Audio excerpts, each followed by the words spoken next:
Michael, Shawn, and the Takeover Legends, where the truth hurts, but also makes you laugh. Baby, tap in. Tap in. Don't never stop if you want to be on top. Yeah. Low waist, fat, baby, tap in. Oh, I'm gonna tap in for sure. Tap in. Tap in. Let me I gotta make maintenance. I got the wrong headphones on. I'm wondering why I sound crazy. I got I got the broken headphones off. They like cracks, smack, crack. What was this? Snap, crackle, and pop. Was it snap? You sure it was a smack? I'm positive. Pop? That's my Rice Krispies, son. It was snap, crackle, and pop. Yes, one of my fave cereals that you gotta add sugar to because it's different. Rice Krispies is a little overrated. What? Rice Krispies. Oh, was that a pause moment as a kid? No, but Rice Krispies were like. They were fat. They were like they weren't. There was no content. They weren't dope rappers. They just had pretty suits on. The commercial was all based on when you put the milk in the cereal, you would listen to the bowl, and it didn't go snap, crackle, and pop. It just went, and they really don't taste good. Why do you even eat Rice Krispies? They don't even taste good. They do. You got to add the sugar. It's like there's the cereal that you don't need to add sugar to, and then there's the ones that you don't. So they're one of the ones you had to add sugar. That's one of my top that you had. Send your link, because I need to hear this nonsense. Send your link on my Instagram. I need to hear this nonsense. Jay Black thinks Rice Krispies is not overrated, and we're gonna get him on here. Very great morning, Shawn Robinson. Courage is the drive to do what you want. Go get him. Go get him, Shawn. I'm talking about. I like it. As much nonsense as we talk on here, I like hearing that. Good morning, everybody on my IG Live. December 8th, I'm at the Addison Improv. I'm gonna rip that thing to smithereens. I'm going to work. You can add all right, let me get Jay Black on here so he can talk diabolical nonsense about an overrated cereal that should be disbanded. That overrated cereal should be taken away, damn it. Rice Krispies. Good morning, everybody. Shawn Robbins, that cereal is nasty. Well, they say Rice Krispies is nasty? No, Rice Krispies is nasty for real. Come on. I mean, no. Let me take that back. I got carried away. They're not nasty. I just think they're overrated. Like, you know who's underrated? Like, underrated. Why people don't understand that Sugar Crisp might have been the greatest cereal ever. These kids. Sugar Crisp might have been the great. You know what? I want to get a box of Sugar Crisp. Nah, but it's with the bear. Just break it up in categories. Ones with sugar and ones without sugar. I don't do ones without sugar. I don't do ones that I have to add sugar to. You're not a good you cereal. Did as a kid. No, I didn't. I hated it. I hate any cereals. You're not built. You're not part of the cereal life. Frosted Flakes. Frosted Flakes, you ain't got to add nothing to it. Get all the diabetes sugar that you need. So when you was a kid, your mom's all like when you got them Cheerios, you really didn't like the Cheerios before the Honey Nut Cheerios was popping. They said these on sale. Your mom said deal with it. You didn't just add the sugar and keep it pushing. No, I did, but I hated it. Oh, okay. So, but as long as you did, so you acknowledge Rice Krispies was the truth. The pop. Like I said, I didn't know if it was a pause moment now, thinking back, stuff popping in your mouth. But I remember me really enjoying Rice Krispies as a kid, you know, but I had to add another. Then at the end, there's a whole mound of sugar at the end after you finish drinking your milk. Are you a milk drinker with your cereal at the end, or are you one of the ones that pour it out? No, I was latex. Did I say latex? Good morning, Kathy. Yeah, I drank the cereal at the end. You drink the milk. I drank the milk. I drank the milk at the end. I did. No, some people. What were you telling me? You need me to? I need to check what? Oh, the Yeti. Just make sure Yeti is good with audio. But yeah, so some people, I know my daughters used to always throw the milk out. I used to get irritated, like you're wasting the milk. It tastes just like the cereal, but that's just me being a parent. Good morning, Shawn. Good morning. Hey, good morning. Wait a second. Wait. Who was throwing out the milk without drinking the rest of the milk? My daughter used to do it all the time. I used to get so irritated. A bowl full of milk after you just eat the cereal. Drink the milk. Drink it. Look, I drank the milk afterwards. Yeah, you're supposed to drink the milk. You're supposed to, right? No, you're not. You don't have to drink the milk. You have to drink the entire. Let me all that milk. Then pour correctly. Then learn how to pour the milk correctly. in when you see how much cereal you have, make sure you pour correctly for the cereal. These kids nowadays, let me tell y'all something. I'm gonna sound old as hell. Let my dad see me throw a quarter bowl of milk out and see what happens. Dog, let me have a hamburger with fries or something, and half the fries are still left, and I go to throw it out in the trash.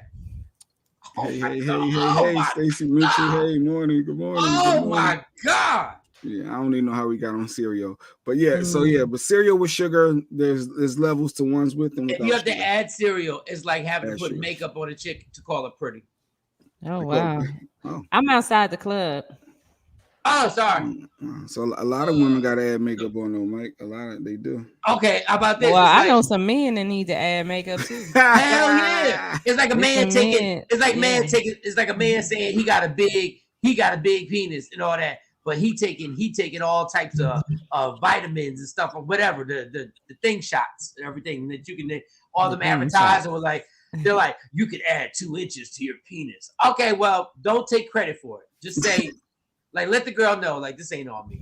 Exactly. Or them fake beards. They put those fake beards on. You got a fake beard, then you never went through. And the fake hair. You never went through, like, exactly. I'll put that up. Exactly, Mike, what? Exactly, Mike, these kids make a swimming pool for cereal. Full of milk. Full of it. Wasting all that good milk. They are. My kids, one time, I didn't know my kids tried to tell me they don't eat leftovers. I said, mother, what? Yeah, the youngest girl does. You don't eat what? Why not? Why they don't eat leftovers? Just on some. They was on some, and I was like, okay, this is what we gonna do. Nobody, when we order out, because y'all always want to order out, the next day, nobody's touching this food. This is all me and mom's food. Don't open the refrigerator and look. I'm gonna properly don't even look at it. I'm gonna properly either if it's pizza, I'm gonna wrap them up. Okay, I'm gonna wrap them up, Tupperware, aluminum foil, whatever. So I was like, do y'all really think y'all like I had to get into it? Like we got in the car and I was picking up from school. I was like, do y'all really think y'all living that life? That y'all don't eat leftovers?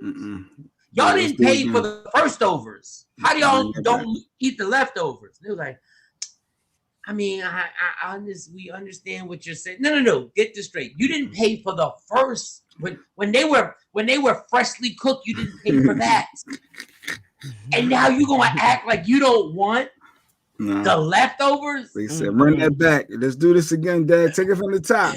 We're gonna order it again." And then they realized the bouginess because I did it. I did it. They came to the fridge. I picked them up from my school, the twins. And I brought them, and I see them, going into the refrigerator like on some old. Oh, what we gonna eat? Not that. But why? Those are leftovers. Yeah, those are leftovers. Yeah, he said Tupperware. Yeah, right. Yeah, Tupperware. Tupperware keeps everything fresh, homie. I think there's a different name for it now because it's 2021, but I got Tupperware. There was something else. All right. Well, how was your night, Jay Black? And then I'm gonna go to Shawnee. How was because we need an update on Shawnee. We need an update on Shawnee. My night was good. We're gonna skip right from me to go right. The last time we heard from Shawnee, she her daughters was having a basketball game and the coach didn't play one of the youngest Tam, the young one, the baby. And Shawnee was going to confront them because the coach told her daughter, "Hey, we're only playing the best players."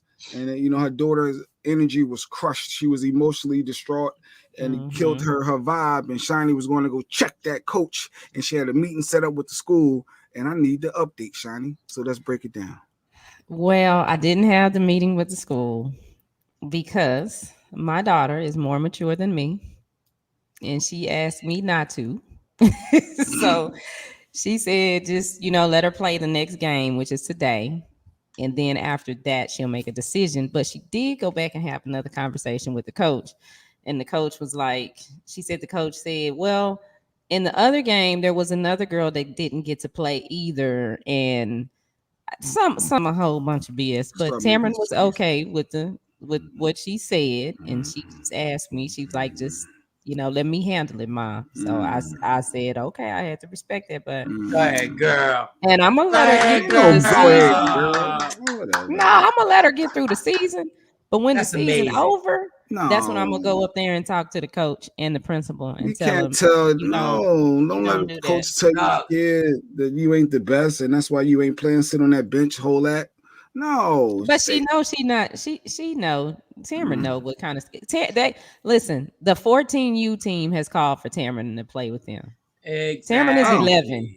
Okay, she may be taking the talents elsewhere. She may be taking the talents. Well, yeah, they're playing on another team too. It's a 14 under team. Tamron is 11. I like what you said. She's more mature than me. Tamron knows her skill set. She's confident in her skill set. She knows this little bitty team that everybody's on doing everything. The Bad News Bears Doesn't mean a damn thing. It's not a reflection on my skill set. I'm going, and she's confident. Yeah, it's just practice to her. She said it's just practice. Bam! It's just practice. Okay.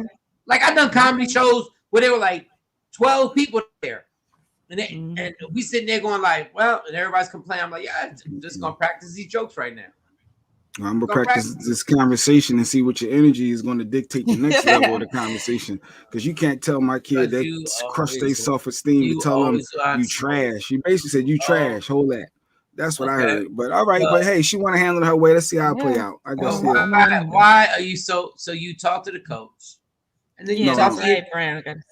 No, I didn't talk to the coach. She didn't. No. I'm saying so you talk. I'm saying Jay. So you talk to the coach, and you get into something with the coach. What does that? It's going to be up to the coach if I get into something because the coach's response. What does that solve? If it goes left, what does it solve? It's going to solve a lot. It's going to know that you can't talk trash to this kid. We're a team over here. What's not going to happen is that. And if you want it to continue, then it's going to continue to go somewhere else. But hopefully it don't go there. But no, I can't just let that slide. No, but I get it from letting the child want to be mature enough. But her initial reaction was hurt and pain. And as a parent, seeing your child in that hurt and pain, you need to know its levels. No, I'm coming back to it, Jay. I'm just gonna let them finish this. Don't let Jay gas you. Don't let. Yeah, I'm gonna let them finish this season because then they start track for the school, and she's gonna throw shot put. She's not gonna run. She's a beast with that. She just, we linking her up with another professional athlete that's impressed with her skills because they feel like she could go to the Olympics with her throwing. So she gonna throw. Focus the energy on that. But after basketball season, I will have a conversation with the coach.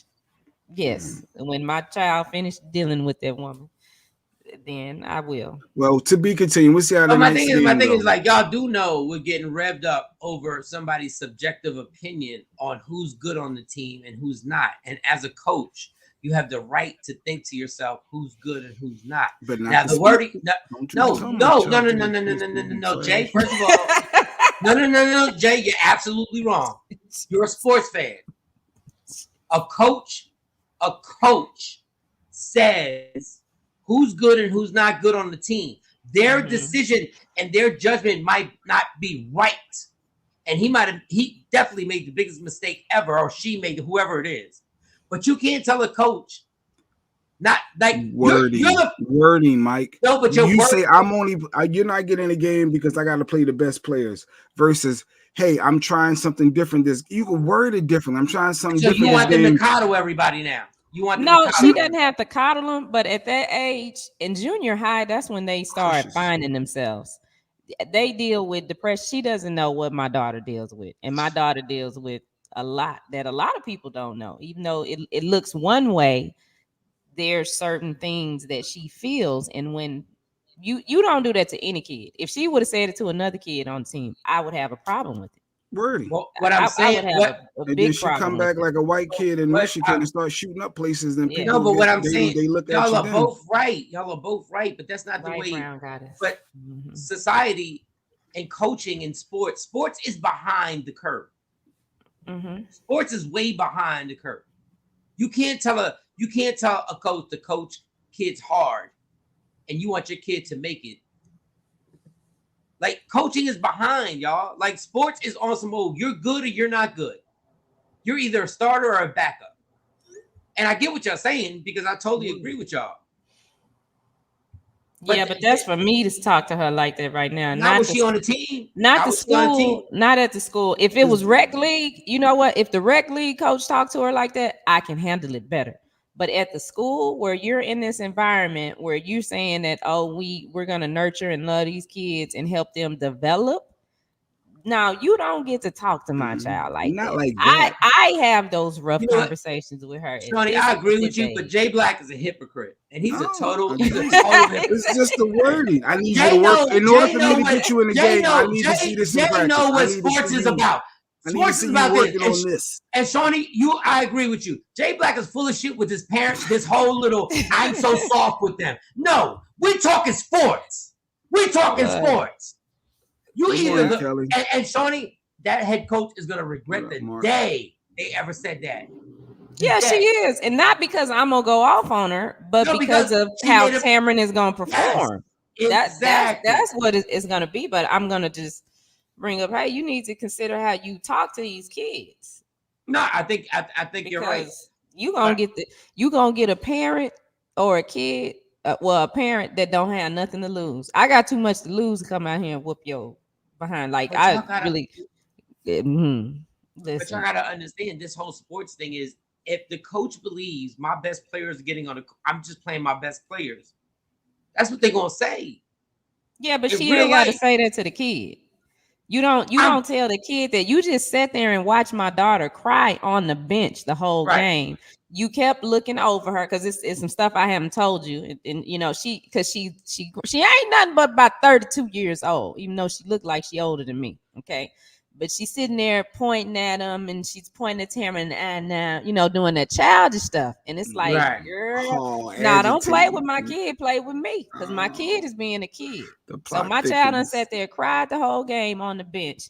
And then at the end of the game, when she comes and talks to you, the way that when we had the little parent meeting, she said she wanted the girls to learn how to communicate.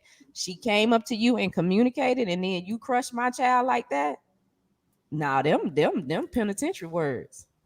Well, let's take penitentiary out of it. And let's say that's real life, though, Mike. Penitentiary words. I know we ain't talking about that school shooting, but I don't know what happened to that little kid that was having issues. Let me explain why I say take the penitentiary words out. Because the last thing you want to do is get into something that you get removed from your kids. Because absolutely, that is the real life. Yeah, no, that's true. You need to have the conversation with her. You need to be very stern with her. Now, this is why I'm separating you from Jay Black. This is why I'm separating you from Jay Black. Because Jay Black is a sports fan. And you know how these damn coaches. Look, we've created a society where these coaches, when they get to coach kids, they really believe they're Pat Riley and Phil Jackson. And they believe they can do whatever the fuck. And Jay be all for it. Jay be all for it until, let me tap this mic. Until it's his kid.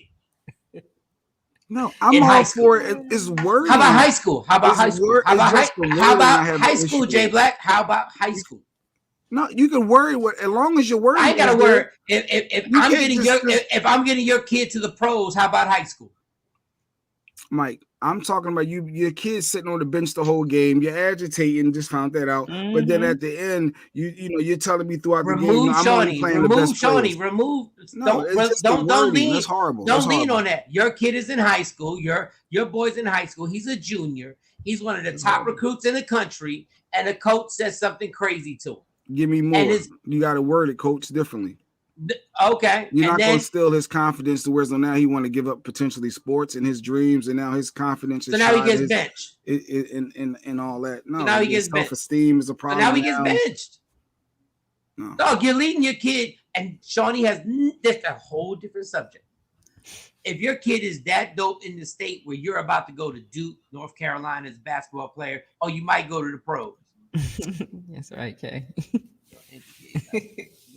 Yeah, we actually should all make an appearance. But then your kid is on that level where they could be in the pros. You're gonna do what?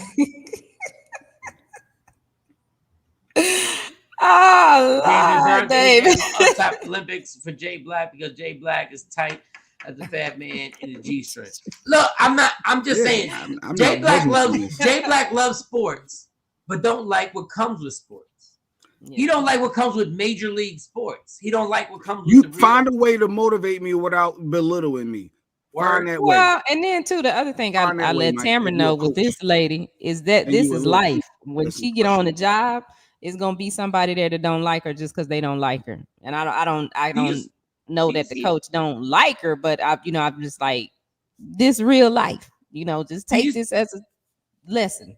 Do you see the documentary with Snoop Dogg and what his coaches say to his kids when they're playing football, J Black? You're screwing up. You're messing in practice. No, you're fucking up. In practice. No. In game. And I'm not playing you. You're going to sit here. No, you didn't watch it. You didn't see it. I mean, you talk reckless to a certain degree of it's different levels of reckless. Let's get the hypocrisy coming. Let's get the hypocrisy coming. It's talking reckless to motivate you, to bring the best out you, not to belittle you and say, no, I don't care. Bitch, get on the sidelines. That's what they said. You playing like a bitch. Get on the sidelines. That's what they said in Snoop Dogg's league. That's too Stop hard. playing, Jay. Like you can't be all sports. Then you better really get at all these cats, all these high school football coaches that generate the players that come to our team that we root for, and you better get on these high school basketball coaches who generate all the crazy stuff and all that. Like you be picking and choosing when you want to be Bill Cosby on the Cosby Show, not drugging people not drugging people. You talking about the sweater Bill Cosby? Yeah, with multiple different sweaters and stuff. Man. Not talking about Bill Cosby. I mean, but they've had hard coaches before, because when they played soccer, they were 8 and 9 and they were on a soccer team. I had to take them off that soccer team though, because she was cussing at them like they was grown women. I'm like, hold up, girl, they 8 and 9. What are we doing? We ain't going to the World Cup. Yo, what you just said is facts. We really be treating every kid like they're straight going to the Olympics or the World Cup or whatever. All right, so let's not get caught up. I mean, Shawnee has to talk to that coach, and I agree. Like, I have to see. I have to. And I'm looking forward to update tomorrow after the game today. I'm looking to see how things. Yes, but you're adding fuel to the fire, and none of us. You're adding fuel to the fire, and none of us are putting up bail money right now. That means I'm just gonna go watch. I might tape some of it, just so I have some footage. But I'm just gonna go watch. I ain't gonna say nothing to the troll. Documented. All right, so you got that. Jay, did we do your night? Yeah, I didn't do anything. We gotta talk about you though, because you got a comedy show coming up. Yeah, I got a comedy show coming up December 8th. Okay, so where? Addison Improv. What can we expect? This is the last comedy show of the year in Dallas. So I mean, come on, Mike. Yeah, don't leave us. No, you're absolutely right. December 8th, Addison Improv, coming in there with straight fire. This man, I've been on the East Coast tearing things down. Literally, we have not released the footage because, Jay Black, we should release the footage, but we're gonna release the footage. We're gonna release the footage once I get somebody to cut it down on how I've been destroying the East Coast and coming back to Dallas. Dallas will always be DFW. This will always be like a second home. So December 8th is gonna be crazy. Addison Improv, and who we got so far? Jay Black, you gonna come make an appearance? December the 8th? Not this one. Not this show, but hey, maybe something happened. Free up last minute. December the 8th, Addison, Dallas, Texas. Okay. Yeah, so tap the link in the bio. You stupid. So I get on. I'm flying back.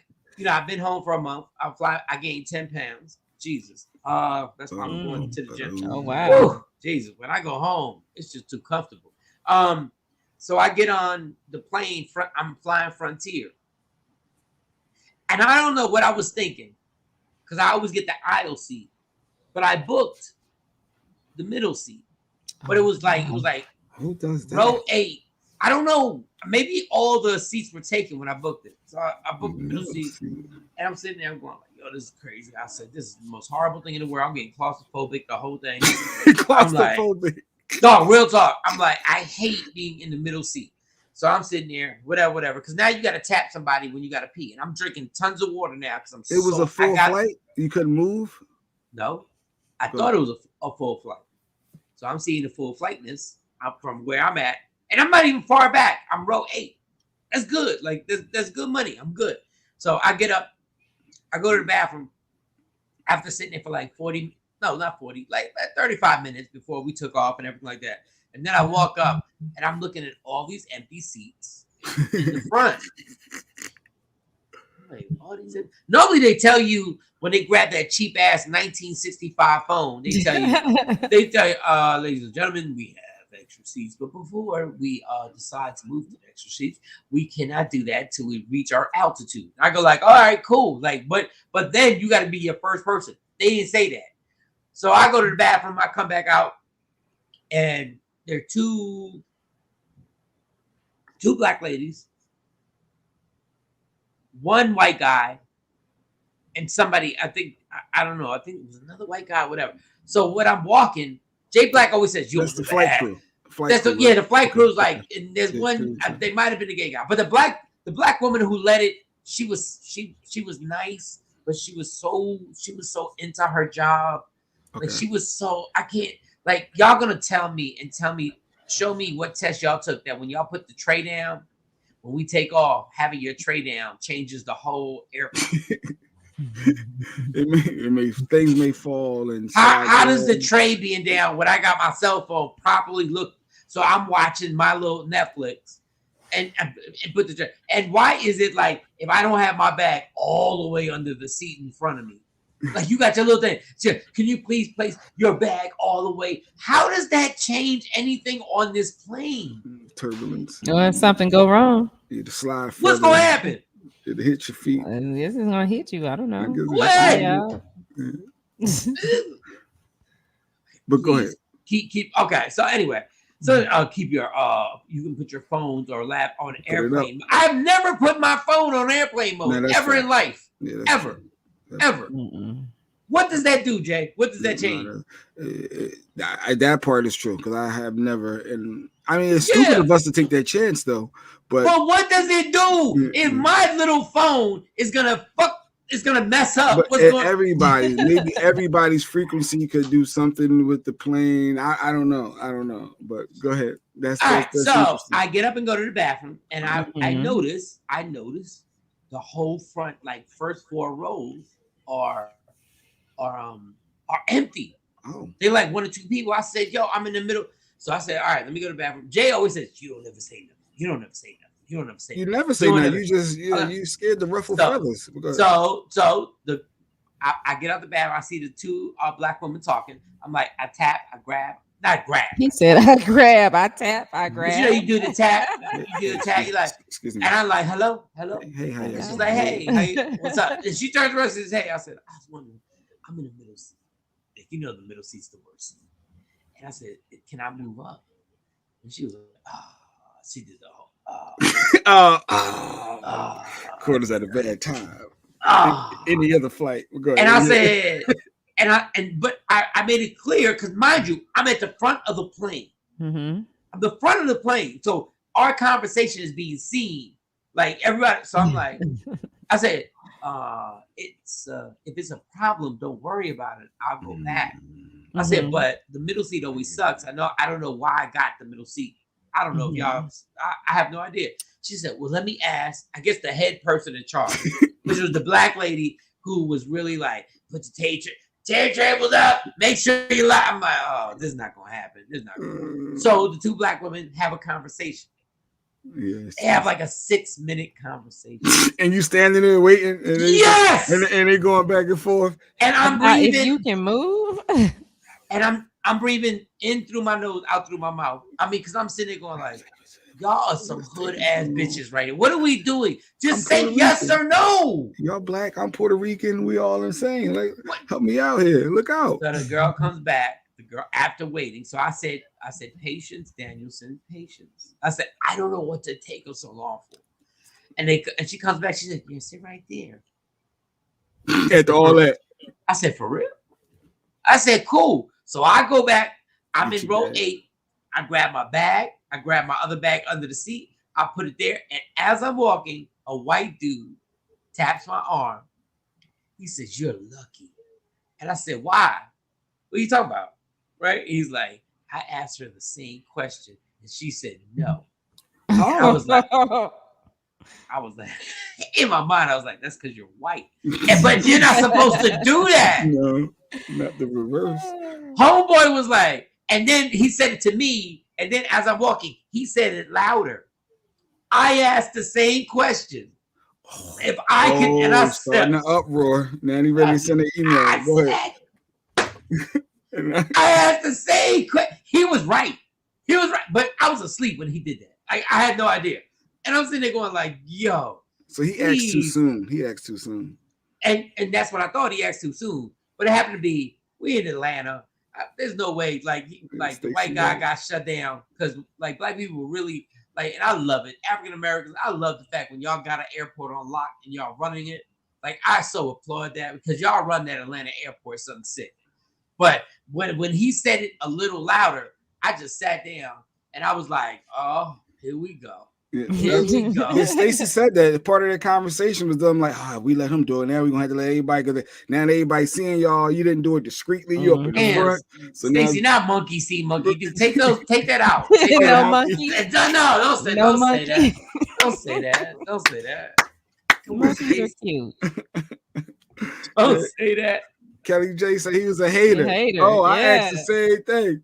So y'all like this guy? But can you imagine if a white person would have done that to us, and then the next white person would have asked? You mean the black person? They told them no.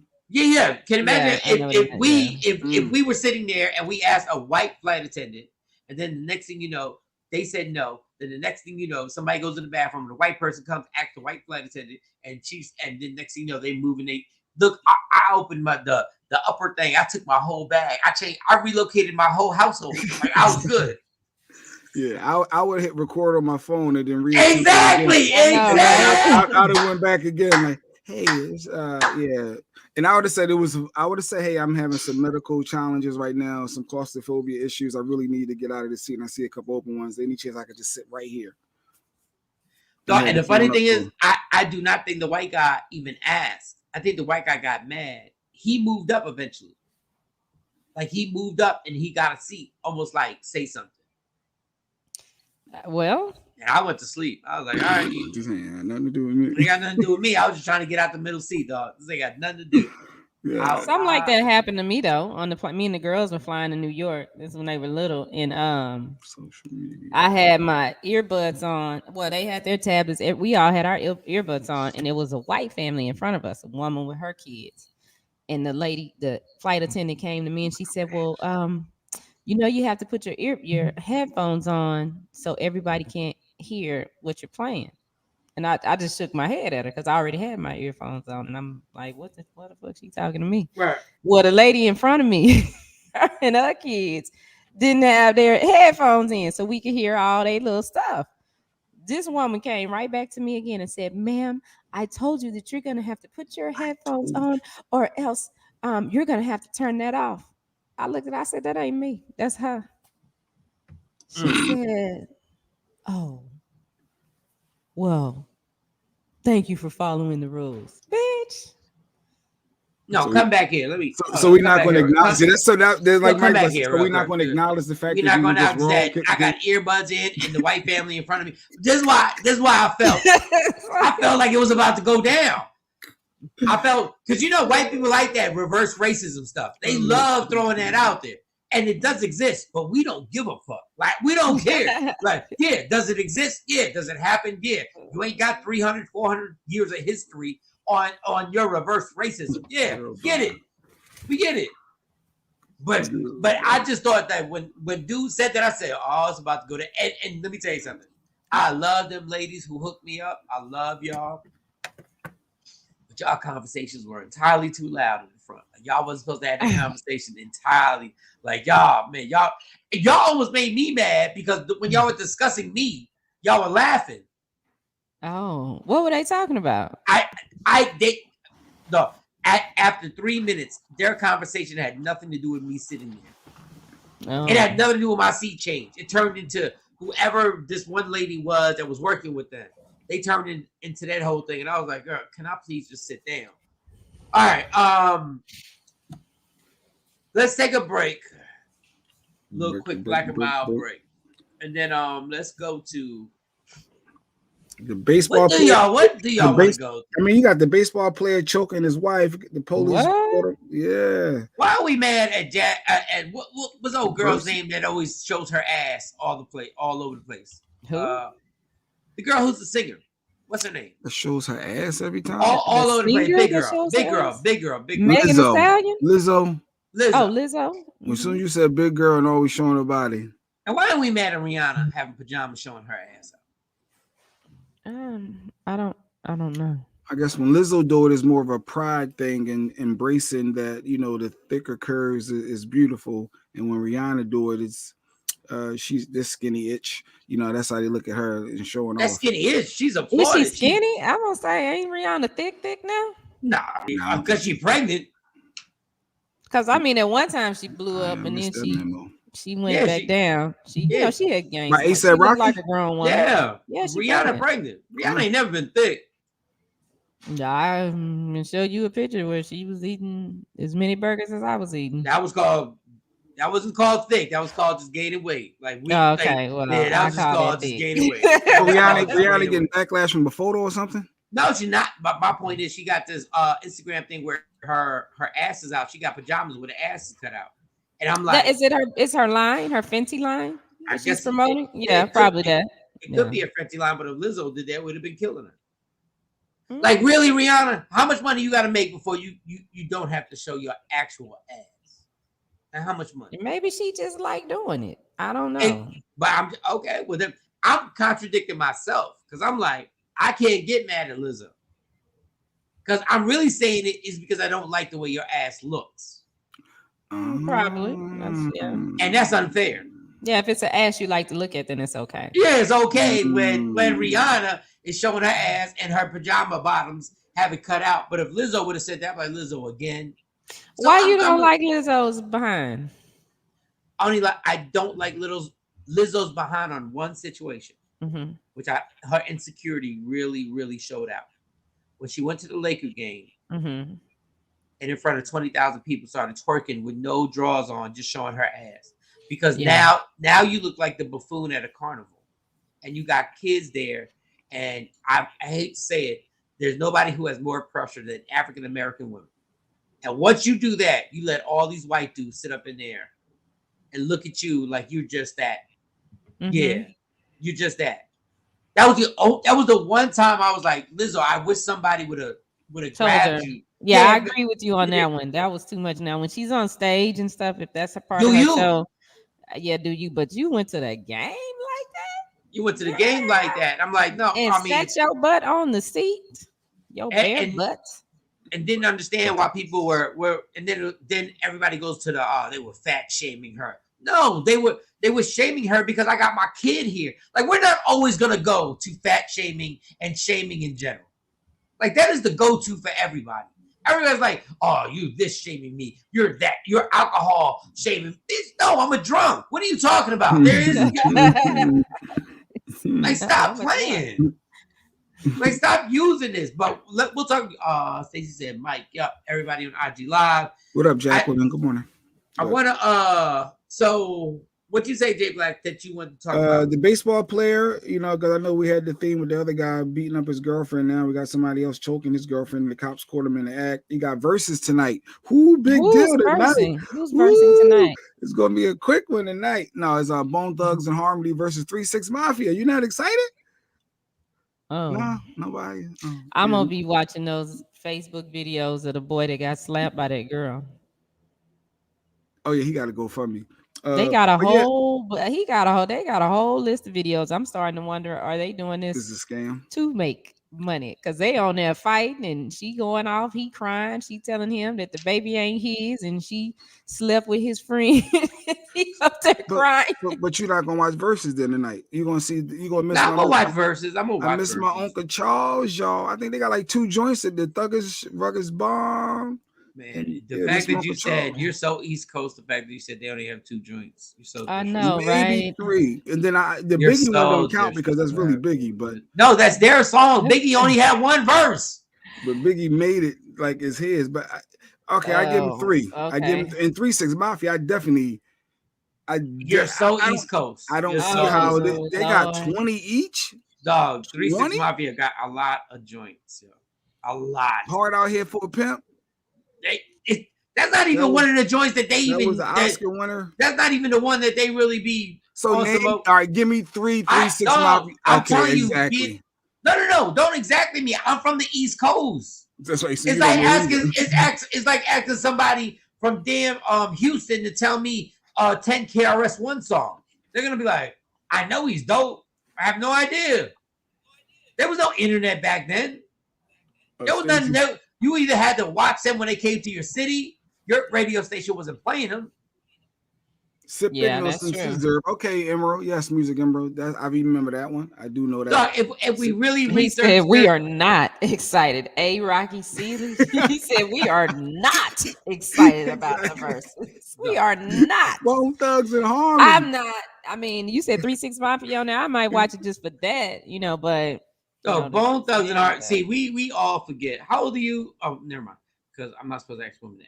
But I know Bone Thugs and Harmony though. It was y'all gotta understand. Bone Thugs and Harmony was on fire. They got hits because we played them here. We played it here in Dallas. Meet me at the Crossroads. Mm-hmm. Yeah, they miss my Uncle Charles, y'all. After you miss his Uncle Charles, and then it's like it goes downhill from there. No, but see, you say downhill, but that's just from an East Coast mentality. Because he wasn't gonna. You gotta understand, Jay Black is a radio dude, and Jay Black, all he knows is radio. Everything hot to him was based on radio.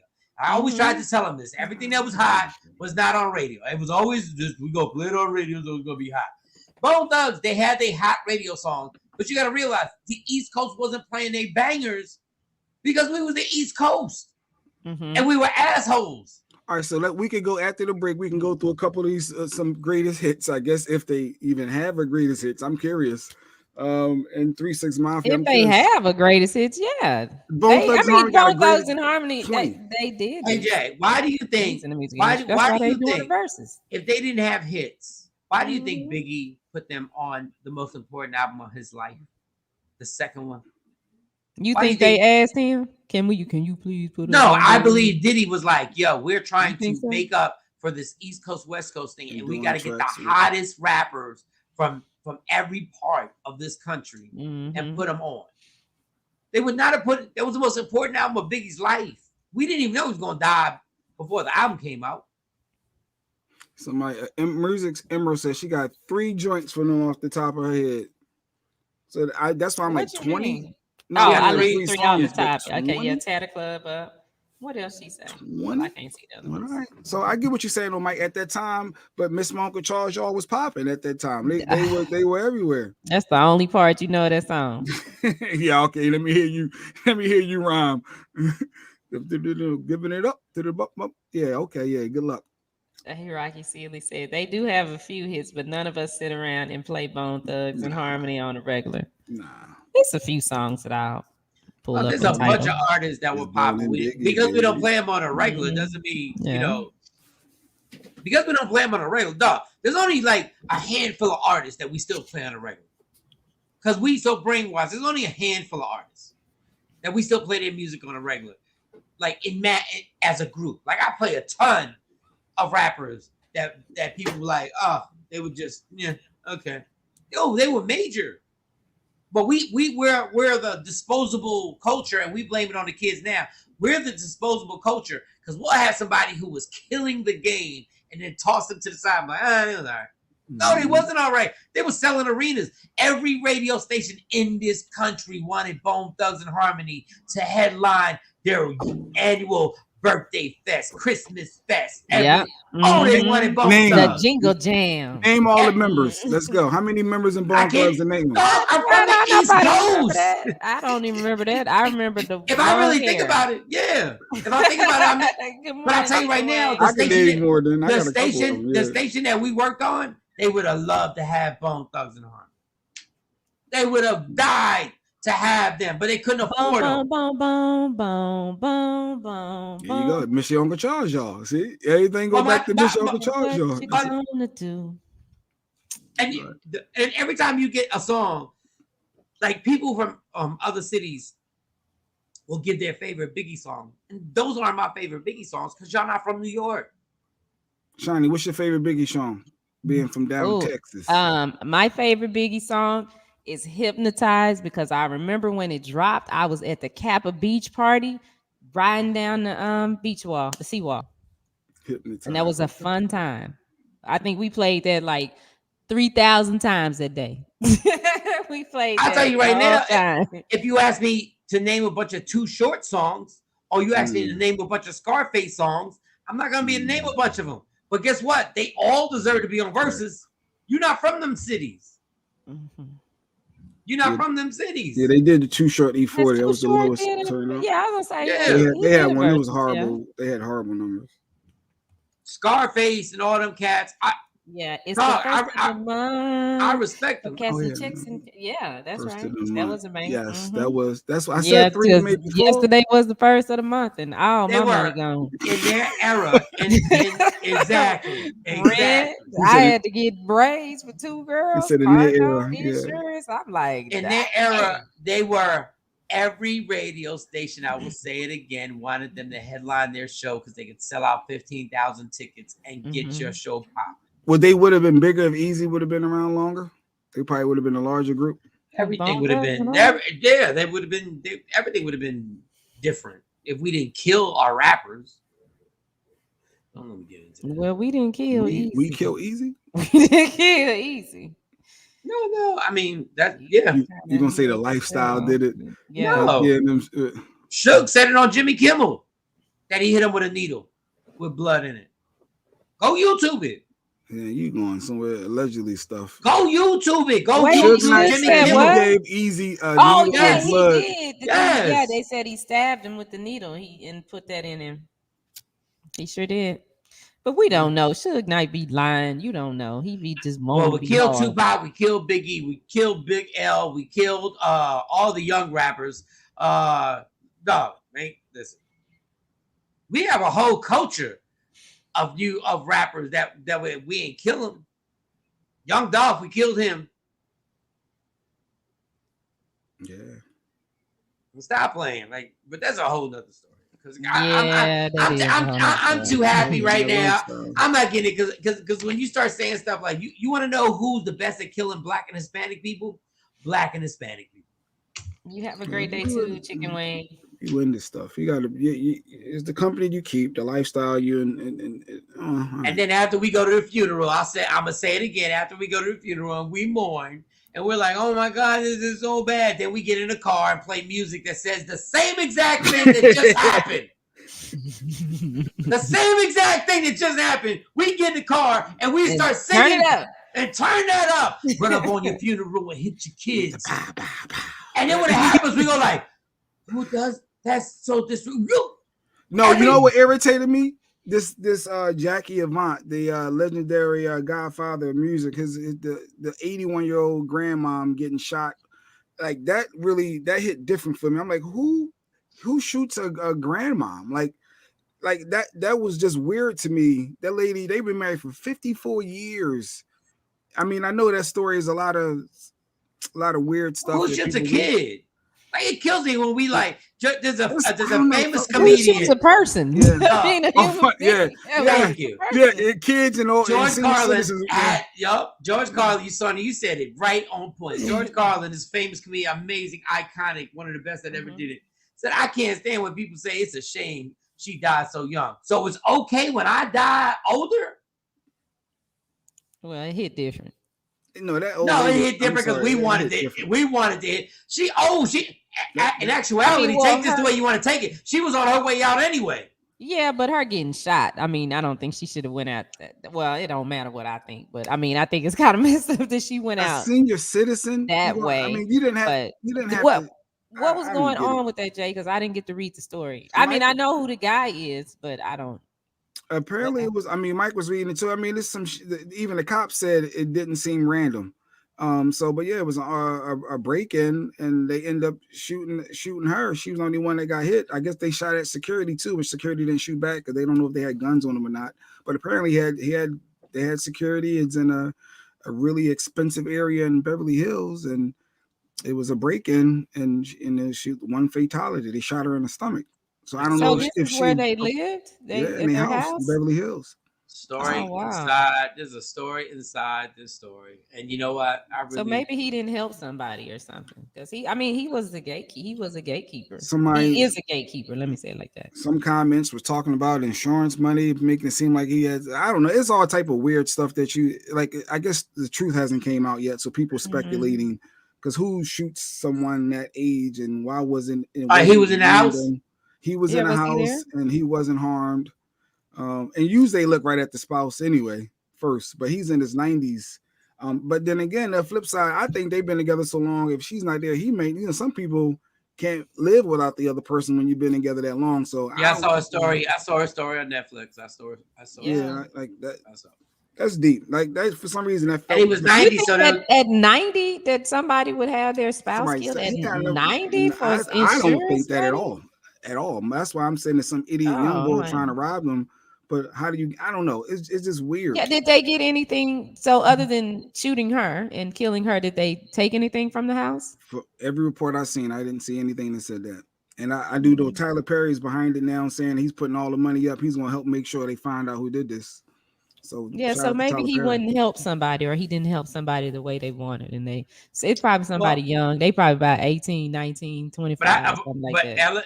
LA's a mess. If y'all saw the Instagram thing where people were just sitting at a place just eating, just a regular place, and a dude came in and walked around the tables, put the gun to old boy. I can't believe y'all ain't see this. DL Hughley posted it, and everybody was like, "I've been to this spot." Just walked in, had the gun cocked, pointed it at him, and the dude just took off his watch, and the girl took off, and then he walked right out. What?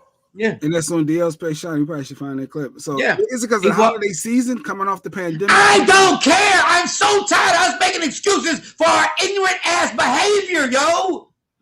Wow, I'm so tired of it. I'm so tired of dudes being able to run up in spots, and I'm sitting with my girl, and you stick a gun. You got the gun by your pouch, and you stick the gun while I'm having brunch. I don't want it. I know I know we'll have Dr. Smith on here, and I know what I'll get. I know what the sociology and everything that goes on the block and everything like that. Dog, sometimes I get so mad at us. What up, Dave? Business Bully. I get so absolutely frustrated. Dave. So he walked in. So they didn't stop him. So are you saying nobody could see the gun until he got up on? I don't care if they saw the gun. Shawnee, if you sitting at the table, somebody sticks a gun to you, you know what you do? What he did. You gotta give up everything. You take everything off, and then they walk out. I hope that I do that, because a gun been put in my face before and I ain't reacted.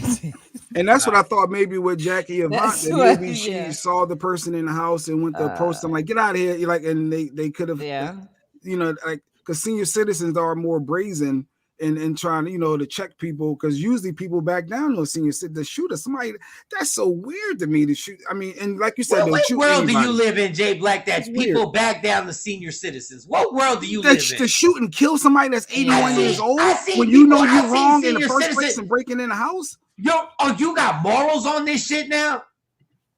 It just hit different. Criminals got morals now. This felt different to me. It hurt.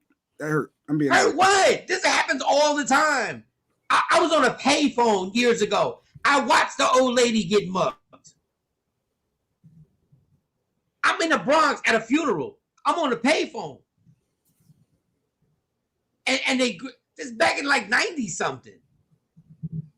Like, this is what I'm talking. Like, man, Dave Anderson, even he said it feels like something deeper is at play here, because like that's what we were saying earlier, Dave, that they saying that no one else was injured, no one else was hurt. They got the white lady on tape on Instagram too. She walking her dog, and she got the kid in the stroller. She's going up to her mansion, and then as the gates are closing, they run up on her. Dog, it's a mess out in LA right now. But like you said, it's everywhere. Oh, it was at Roscoe's Chicken and Ruffles. Oh, with the deal, the postal person pulling up getting robbed no, it can't be. Well, maybe. Roscoe's got robbed I think maybe a year ago. They came in and robbed them for all the chicken. Louis Sequisa saying what I was thinking, Mike, the streets always had a code. No elderlies and no kids. That's a lie. But that's a lie. They were selling crack to pregnant chicks. That's a lie. My grandfather got mugged at a 229th on the 2 train. And they scammed. That's it. I hate when these thieves and these criminals try to act like they got codes. Y'all ain't got no codes. My grandfather y'all robbed him, y'all bitch asses. And then y'all try and make these rappers, and y'all rappers be like, we got codes. Y'all ain't got no goddamn codes. It's killing me how these cats be acting like all these no snitch laws and all the we do this and like y'all some type of organization. All y'all do, and then the funny thing is the majority of the people y'all rob is just people that look just like you. So shut up. You robbing the people that ain't got no money. Y'all stay selling crack right on our block. Go ahead, be bold and take it to their high school. Take it to that white boy high school, be bold. You won't, because there's a sign that says, if you get caught, a drug-free school zone. Yeah. Y'all be killing me with that, like, fuck y'all. Like, whatever, man. You a thief, don't think I'm going to look up to you. Stop. You a criminal, don't think I'm going to look up to you. Stop. You a drug, I'm so tired. I don't respect the man that gets shot. I respect the shooter. Yeah. Ain't that what some of the lines say? What? No, that's what Jay said. It was a line from a quote from a popular song. That's what my contradiction is of watching Black Mafia Family, BMF. It's because I know how I can watch it. I watch it from a point of, I know this is a true story. I really shouldn't be celebrating this. I take it as entertainment. Yeah. But we really shouldn't be celebrating this. Right. But there are people who watch it who celebrate it. There are people who really watch and celebrate it. Yeah, and they want to do it. They want to be that. They aspire to live that way. And that's my whole dilemma with it. Because I know so many, there's a, 14, 15-year-old kid who's like, yo, yeah, I know so-and-so died. I know so-and-so. Man, listen. This is the whole contradiction of the contradiction. Like, Shawn. What's D.L. Hughley's page? D.L. Hughley? I think it's D.L. Yeah, I think it's at D.L. Hughley. It's a black and white video. Now I don't want to see it. It's on the Shade Room. It's on, I'll find it. They just walked in and pointed the gun at people. And you know what people in Texas will tell you? This is what Texas will tell you.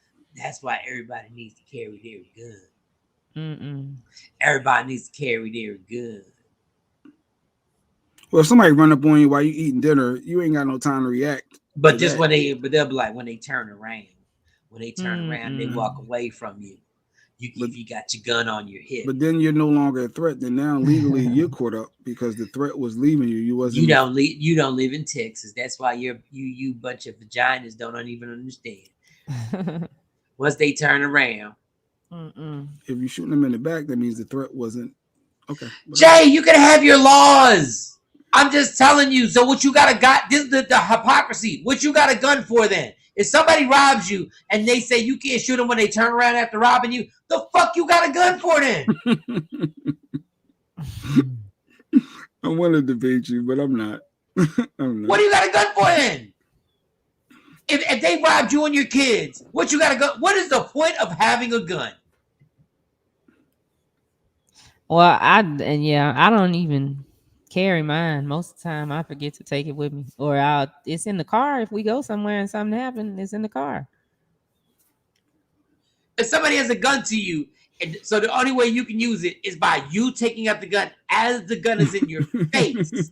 Yeah, because we're gonna do a movie. We're gonna do the Matrix. Clip in it. I have to do all of that because it's not ready to go. No, it should be on go at all points. No, I don't have it on go because that makes me nervous. Stay ready. You gotta get ready. What if the girls? I mean, they know that it's here. They know how to use it, but it's like I don't want no accidents. Oh no! If I have a gun, I'm keeping that thing loaded. Once I go out there, But it's the scary. This is a scary thing. It's going down, y'all. It's going down out here, and I said I did not want to be right. I said this. Y'all don't stop calling me. I said this 7 years ago. When they kept making it easier for people to get guns, they got another one where a custody battle ended, where a guy brought his gun. to the house. What do y'all think when y'all let everybody have guns? What do y'all think they're gonna be used for? Well, the man lived at the house that had the gun. So the dad came to pick his son up. The dad and the mom were divorced.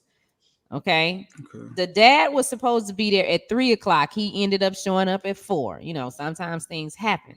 So the man that the mom is now dating is the estranged husband of a judge here in DFW. So he's still married, really.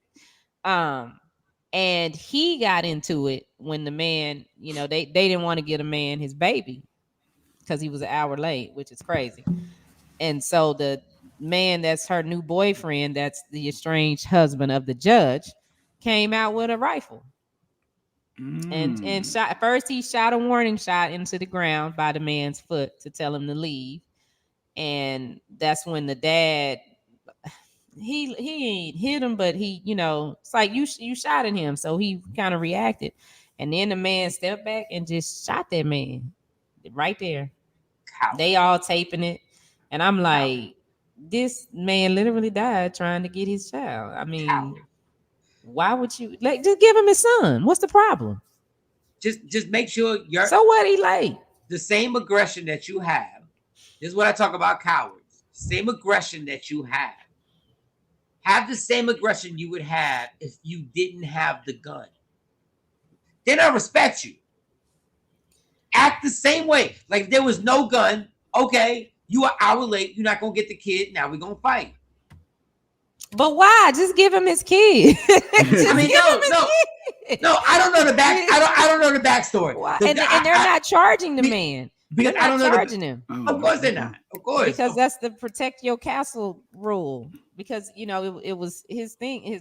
But now his wife, the guy that shot the man, his wife is filing for full custody of their children, plus the woman's kids. Because I'm like, if I shoot somebody, mama, and then I'm supposed to be their stepmama, I'd be scared to sleep in the house with that child. You done killed your boy daddy. Stacey said, I hate guns so much, I never let my son play with water guns or point his fingers like a gun. Yeah, you're a responsible parent. Well, does that mean because I take my daughters to the range, that makes me not responsible? No, I'm saying with their kids. No, with them, because the little boy in Walmart pointed a toy gun at me. And I looked at his daddy, and his daddy grabbed it and put it down. I'm like, he shouldn't even have that anyway. Why is he pointing the gun at somebody? I mean, they were going to make this a violent culture. We've always been a violent culture. The entire America. Cowboys and Indians, everybody with the little kids, they're always guns. Always been around. It's been a response. But they say guns don't kill people. People kill people. Ain't never a gun shot itself on its own. I hate that dumb comment. I should have had my gun with me that day in Walmart, and that little boy pointed the gun at me. I should have pointed my real gun at him. So no, you shouldn't have. No, you shouldn't. I was just saying, I don't be letting your kids walk around do that and do that. No, you shouldn't. That would have been really bad. I know it really would have. Yeah, that's not responsible. I just need. Did you hear about Mark Wilson in jail because he killed a teenage girl that was in a truck trying to run them off the road? Who is Mark Wilson? No, I didn't hear about that. Sound like some road rage, and he got out of hand. Listen, I just say now. I said it before. I would have went to jail. The genie is out the bottle. Everybody's gonna have a gun, and there's gonna be a chance your life could end over any dispute. It could end over somebody somebody at a store could not allow somebody to return something because they don't have a receipt. It could end with that person coming back and killing that person. Because cowards are out here, and people are cowards, and people are angry. And just be careful, y'all. There's no regard for life anymore. No regard for life. And that look, get a gun. They won. It either has to be one way or another. Nobody has guns, or everybody has it. You can't be halfway in. And America, they're like, the Second Amendment, we should have guns, which makes no sense because the reason those laws were put up is because it was a whole long story. So now it's over. Get your guns. All right. We take a break and we come back. We got our psychic today. We got our Dexter Kendrick will be joining us, Mike. Yeah, and we also got the judge. We also got the judge coming back. We had the judge on a couple weeks ago. I know she's running for office. So Amber Givens, Judge Amber Givens. Judge Amber Givens out in Texas. She should be coming on as well today. The judge is here. The judge is here. The judge is here.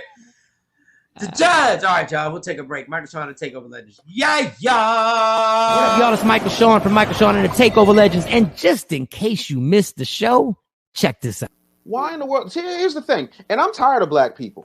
And this is what I mean. And this isn't any type of, and I mean the majority of black people I'm tired of. You want to know why? You continue to sell yourselves out to other people. Dr. Claude Anderson, who basically created the reparations map for you, who worked in the Carter administration and worked at all levels of government, wrote a book called Powernomics and told you what you needed to do. He also said it should be a sin if your child has to go outside of your neighborhood to go get a job. But y'all sitting up here getting all educated and putting yourselves into debt, ruining your debt to income ratio so they can legally redline you when you try to get a house. You sit up there and you act like it is okay for somebody to tell you how often you can go to the bathroom, how long you need to eat lunch, and also begging a bunch of individuals who could not probably do your job as well as you do for a 3% cost of living increase. You literally sold yourself back into slavery in a free market economy where a kid whose life and legacy started in the Richard Allen projects does not answer to absolutely anybody. And I got a 725 on my SATs. I am sick and tired of black people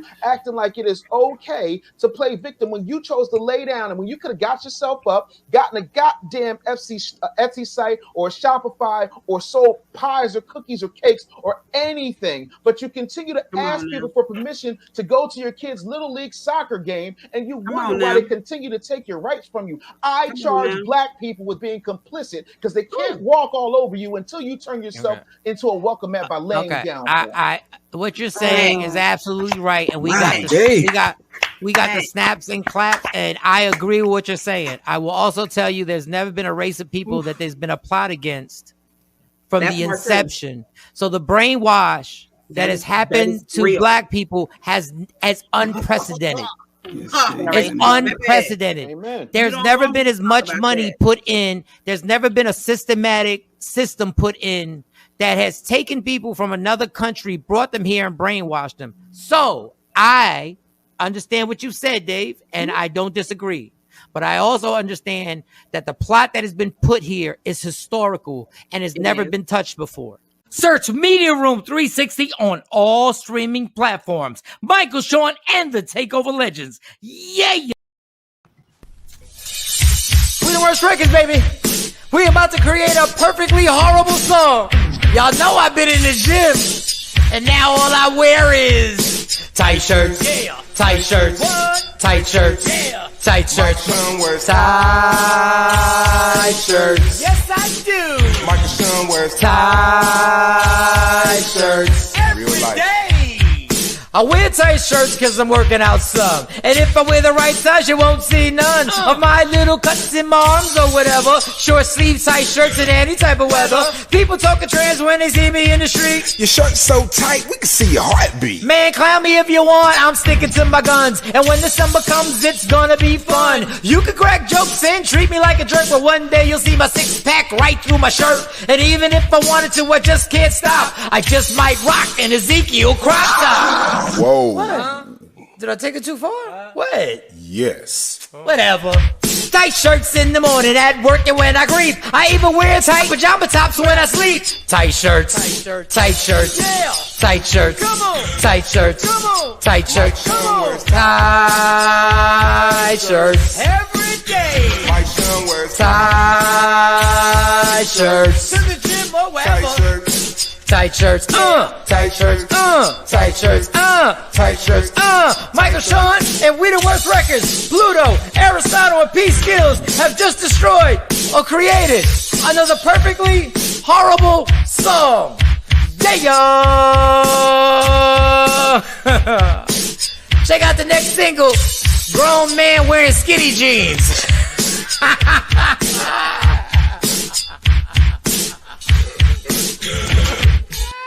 That's it, bro. Mix it up, bro.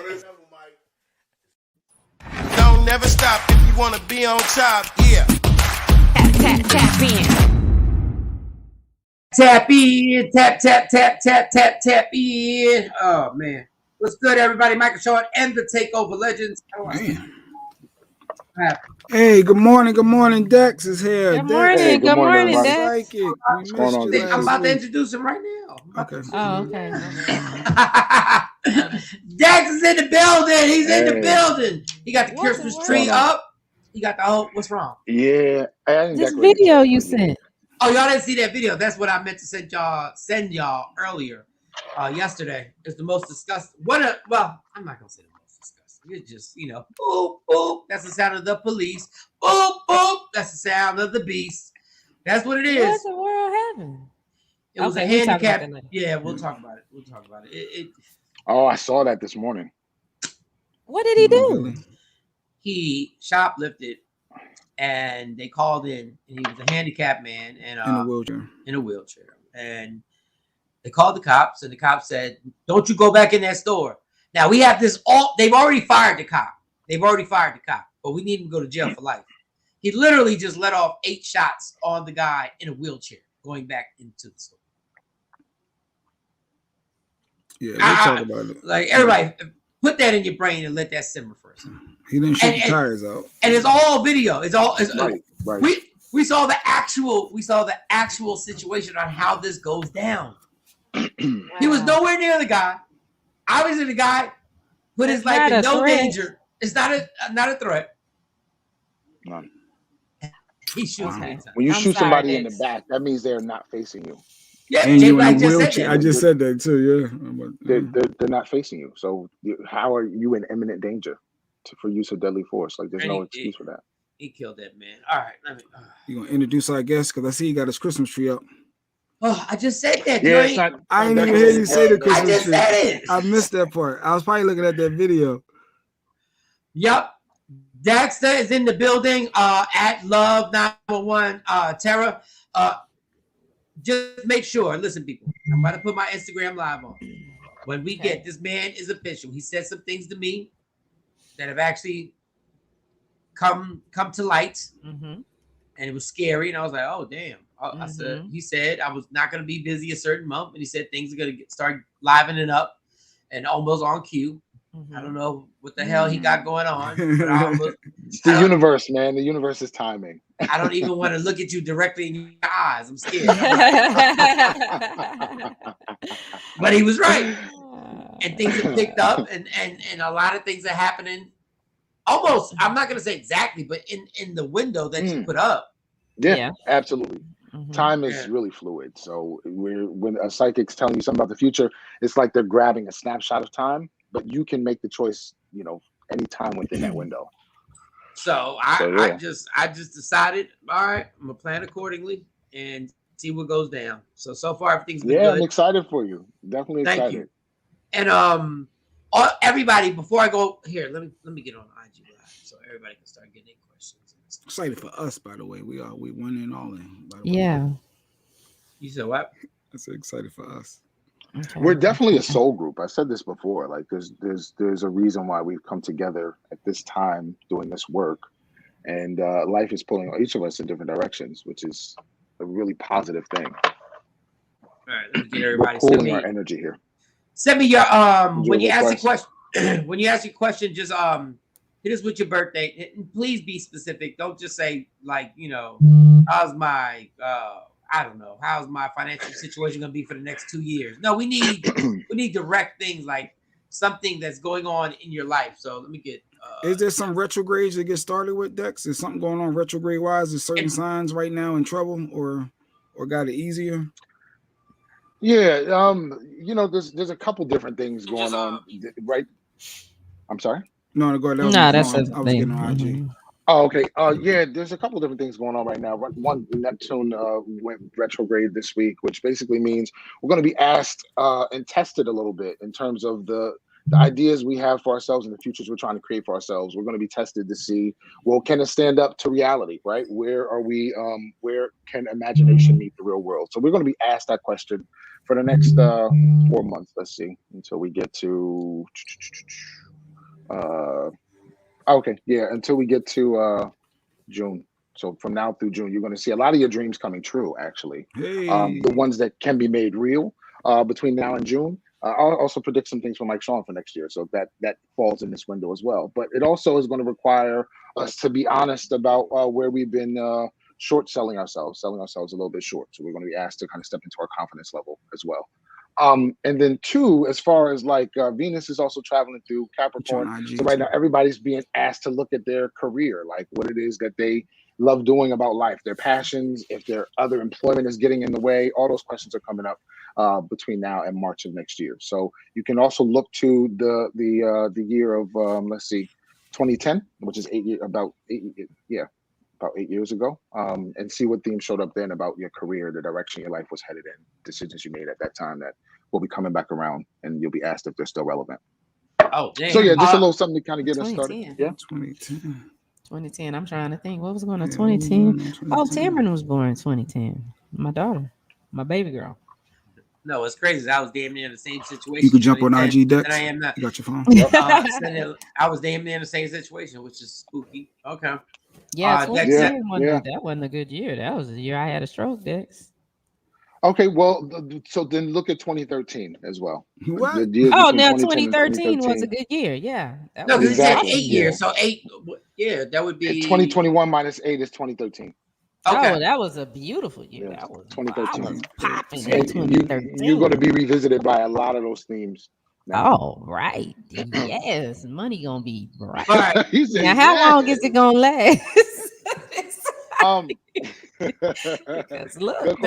Well, hold on, let me fix this real quick. The movement is happening between now and March, but it's going to have longer term themes all the way through next year.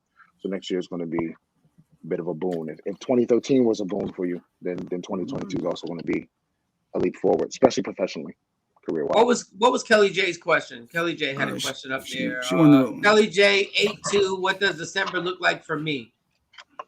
I don't know if that's too generic. It looks like you're doing a number of different. You got a couple different things cooking. My God is showing me you putting stuff in the oven, and I think it's not just literal. I think it's also figurative. So you got a lot of different things cooking.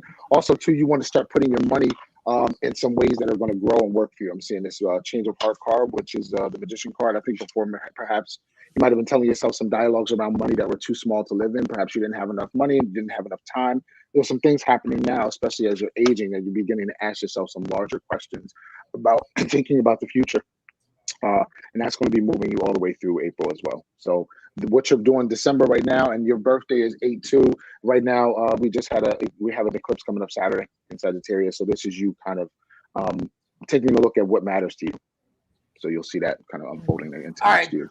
22 Pooh says his birthday's, or I can't see, but 10/14. Do you see me going back to school? 10/14. Do you see me going back to school? Yeah.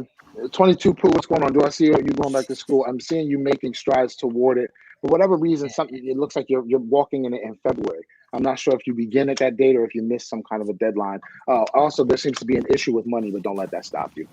As well, this Knight of Pentacles showing up here saying that you end up getting what you want, and look, you end up getting rewarded. So you do have to push through. There's a bit of turbulence coming up around January, February, but you end up getting what you want. Just don't give up. And you said you saw big things from me? Yeah, next year. Remember I told you I saw you on the network. Yeah. Next year. All right. Yeah. Man, listen, boy. Listen. Yeah.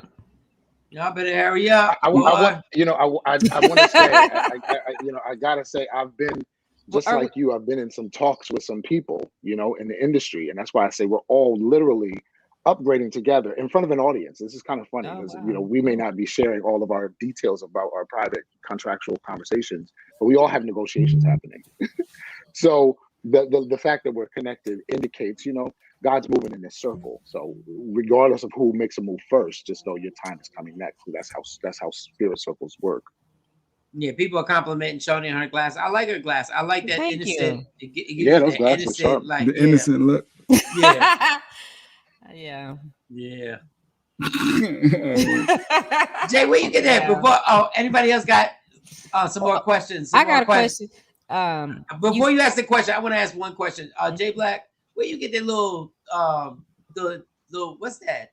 Elf or something? The elf on the shelf? Yeah, what Who is that? Like, what is it? That's something my wife brought in the house. A couple little elves, and elf it on was the crazy. Is she was like, I was going to get the dark skin ones to match each of our complexions. I didn't want to do light skin, and I'm like, is it that complicated for elves on the shelf? Like, just buy the ones that they have. It don't got to be colorism with elves. Just buy Yeah, them. it does. Yeah, why not? Oh God, but Why elves not? too. You want dark skin elf, light skin elf? Come on. Well, why can't we get one that we like that you would like? I want one that I can, I don't want a white one just because I get labeled white. Like, why can't they have multiple different skin colors? Like, because I don't know where you got that one from. You just threw that on the football. That has nothing to do with So you the guy. Christmas. So you the guy that didn't take your kids to see a white Santa. They had to be look like them. You sort out their black. Why Santa? would I? I don't know. I did, but why? But right. It's really all right. Let's get back to it. All right, back to the segment. I was actually just thinking about the whole Santa conversation, and like when I worked on a couple different cruise lines, I was in Norway, and like literally, they don't have sunlight. Like, so Santa legitimately being Norwegian from the top of the globe is like pale. I like that branding, Dex. I like that branding. I like that branding. Oh, you dig that? Yeah. You got the love 911. Okay, the coffee cups. I like it. That's what's up. Anybody got questions? You need direct questions. All we need is your question. Go ahead. A couple on Instagram. 416 Interior saying, how long will it be before my new business adventures flourishes?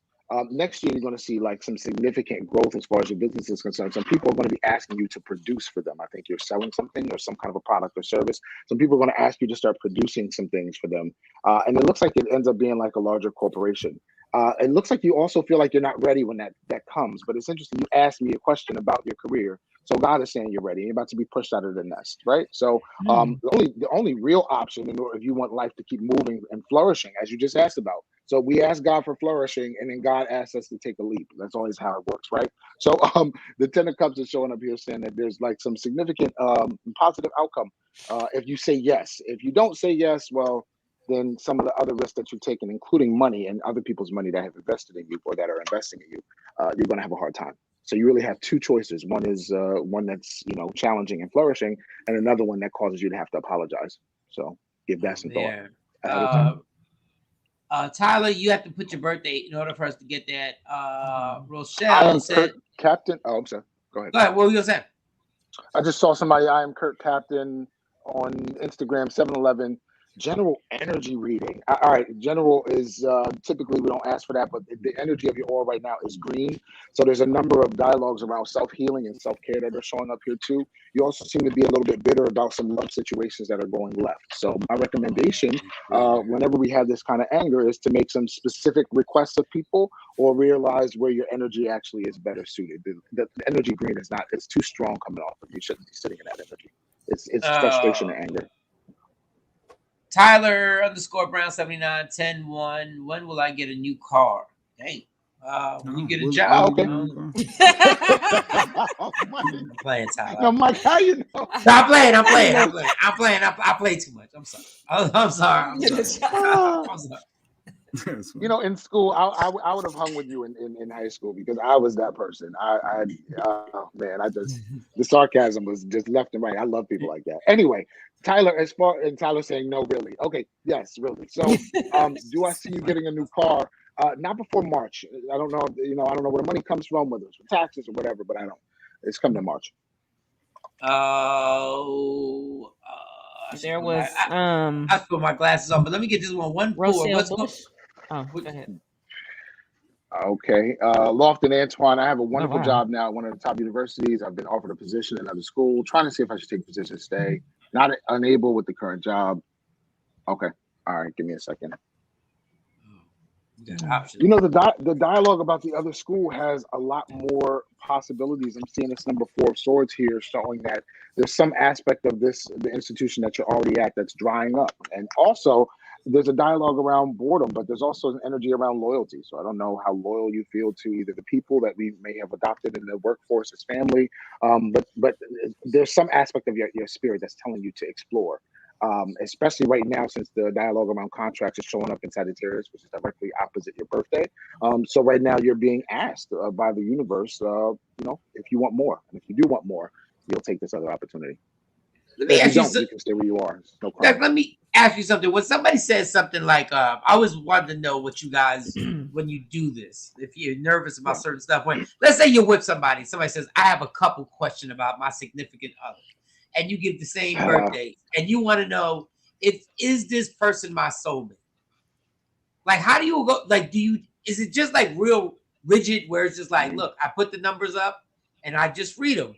Like, does it make you nervous not to say something? Yeah, it does. It does, because some people's questions are very charged. You know what I mean? So they don't want to hear an answer that is opposed what they're hoping their answer is. And as a psychic, none of that is my job, right? None of that is my job. My job is to deliver it with some loving kindness and to deliver it with a perspective that hopefully is big enough to digest. You know what I mean? Even if we don't like the information. So with sometimes I've said to people, this isn't your last relationship, or this is actually your first marriage. Oh wow! I said that to somebody this week. I said that to somebody this week. She had already been married once, so the next one that was coming is actually just her second marriage. It's not her last marriage. Oh wow! And you have to ascertain, and this is what thankfully my guide does at the beginning of a reading. I tune into somebody before they call me. So I have something to say as soon as I pick up the phone. And that lets me see, all right, do I have to baby this person? Am I going to have to use a filter? You know what I mean? I try to calibrate who I'm talking to. Yeah, it's not the Rudy Rush on here. And somebody on cue said, let me get this. Soulmate, yeah. So 725. 725, 1992 is Dave my soulmate, and it's 10/31, 1988. So I guess Dave is 1992, 725, and the other person's 10/31. Okay. Yeah. Halloween. Leo and Scorpio. That's a challenging aspect. That's a 90-degree angle. That's friction. That's irritation. That's irreconcilable differences. One of the benefits of the energy of a 90-degree, we call it a square because it's just hard. And the thing that makes it hard is similar to, like, it's not big stuff that, most people can tackle big stuff, but you get a paper cut or something that just gnaws at you and is irritating. It causes you to behave in certain ways that push you. It really pushes you. It's uncomfortable, but it pushes you. So there's a lot of potential in this relationship. What I'm seeing here too, though, is there's some kind of a movement here where you seem to have your eye on some kind of investment. 2 wallets are always better than one. I'm curious what the financial dynamics of this relationship are. There seems to be some financial benefit for you. And I say that with, just with no judgment about, your arrangement, but there seems to be some financial movement ultimately. And this number 4 of Pentacles seems to be stocking up or saving up. I don't know how much you're not that into this partner. I'm sorry. I don't know you, but I'm just going to have to say it as I would see you. You're just not that into this partner. There seems to be some financial benefit here. Either this person's paying your way, or you're saving up, or you're saving up to move out on your own. So when I see the swords here and I see you stocking away money, so you're saving up for something, and it doesn't include this part, which is smart. Always stack away money, y'all. What do we do? Like, does every sign, people, especially people like Christians? She said I was paying his way. Okay. Oh, you're paying his way. Wow. Why didn't you say that from the door? We gotta save time, damn it. We gotta save time. I could have read the damn cards. She's still leaving. Reconcilable differences. Does every sign have soulmate signs that they're more conducive to be with? Like, if you're a Pisces 3-2, you have soulmate signs. So we have signs that are easier, that bring out certain lessons in us. So soulmate signs are not just like a fixed kind of a scenario. People come into your life according to your life curriculum. So if you are seeking to push yourself as a Pisces, then you're going to come into contact with Geminis and Sagittarians who do just that by either causing irritation, friction, creating some kind of a momentum. Yeah, it kind of creates a momentum that pushes us. But if you're a Pisces who's coming in here to learn how to relax, then you'll probably come across a lot of Scorpio or Cancers, right? So I'm a Scorpio. Yeah, see, so perhaps that's a part of what is Scorpio? What months of Scorpios and Cancers? What months are those? I'm November 9th. Scorpio starts on October 24th and ends on November 22nd. And you said Cancer? Cancer starts on June 22nd and ends on July 23rd. And I remember he said Virgos and Capricorns were good matches. I remember that. That's true. Yeah. And Scorpios are good matches with who? So it depends on the lesson they're here to learn. Like if they're really here that. to kind of get somebody to understand them, then it'll be Pisces or Cancer. Mike. If it's to challenge or to kind of be a sounding board, then it'll be Taurus. And if it's to kind of push us and to create a significant amount of friction and irritation, then it'll be Leo or Aquarius. So you say Geminis are here to irritate me? So I get that. I think that makes sense. Yeah. There's certain signs that have traits that will either push you or make you more comfortable. Because Stacey's a Gemini, and irritation, like God bless her, like I love her, but shit. But and what's interesting, you'll know that this is like the square energy, the friction energy, because if somebody else were to do something that irritates you, it doesn't gnaw at you the same way as when she does. You know what I mean? You feel it. It's like, oh my God, this is just. Oh. But is that because that's his woman? Like, why are you still here? Like, I need you to even leave the space for a while or something. It's that kind of a forceful movement. It forces us to make a move. Well, Mustafa 416. Mustafa, stop. Mustafa. Okay, we're not For gonna get real? one. Okay. Wait, why can't y'all read it? 416. Is my wife gonna let me put it in the butt? Like what? Like we gonna judge now what people want to know?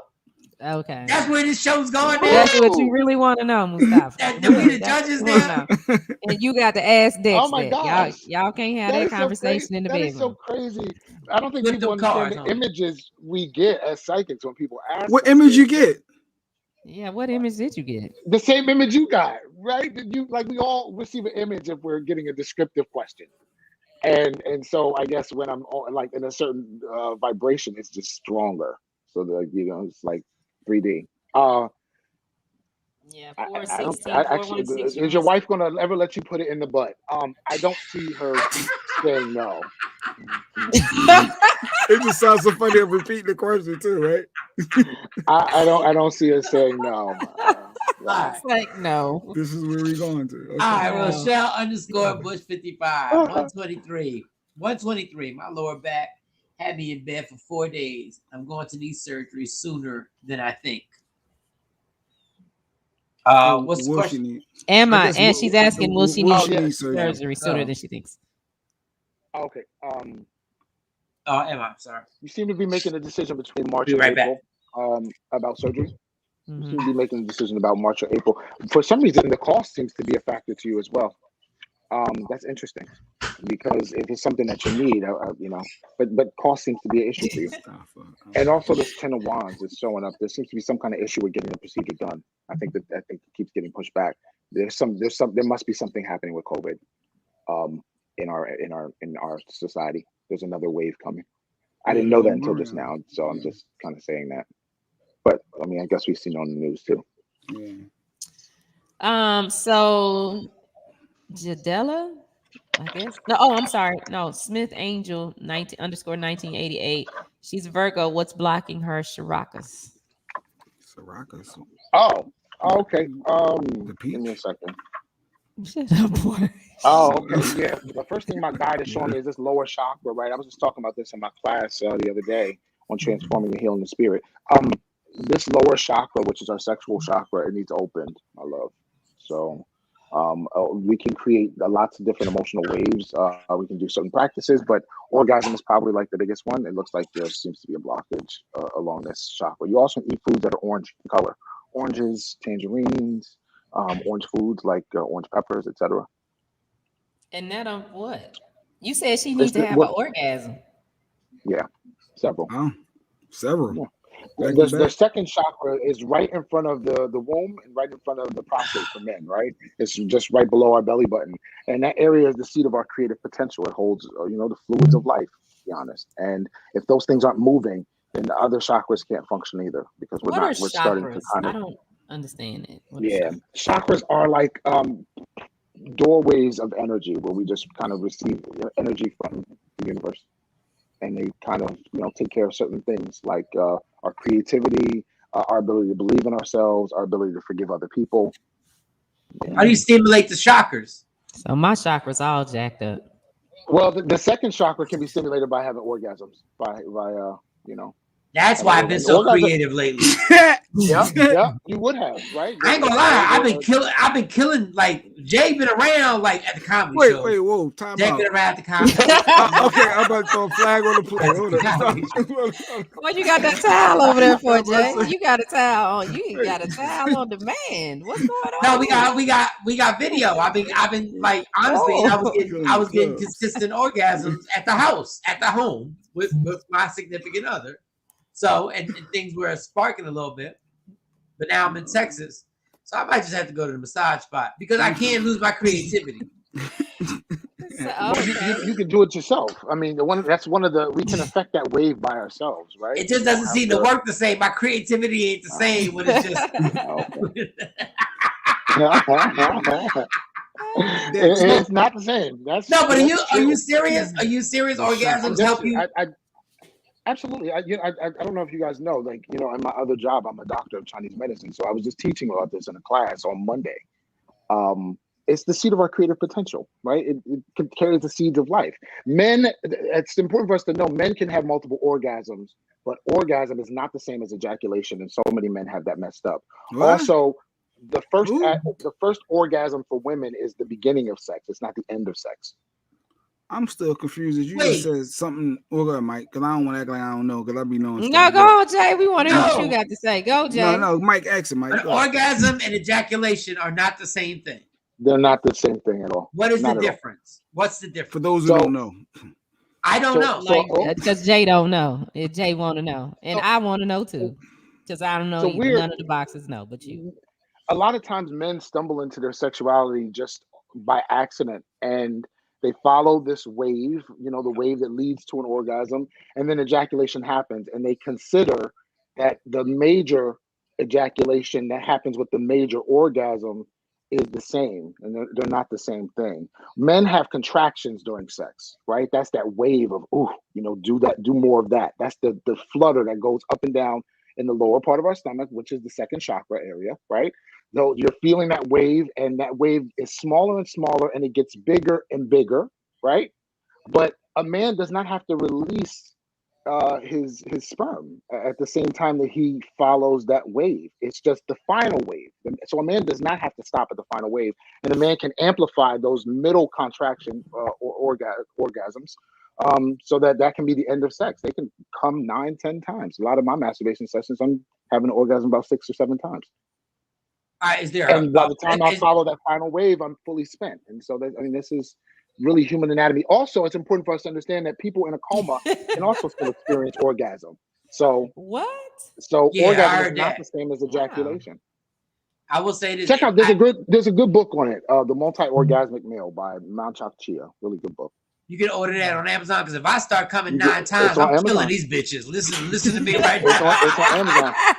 Well, also too, you have to protect your essence, because it ages you, right? The more you release that fluid, it like ages you. You're losing fluid. It ages you. It literally ages you. So men who, depending on our age, we should be having orgasms or permitted to ejaculate only a few times a week, right?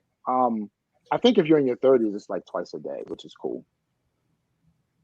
Somebody tell me, so you're into energy and everything like that, right? You're into like universal energy. And so one person told me every time you have sex with somebody, you actually leave a piece of your soul with that person. I was like, well, damn, but that means I'm soulless.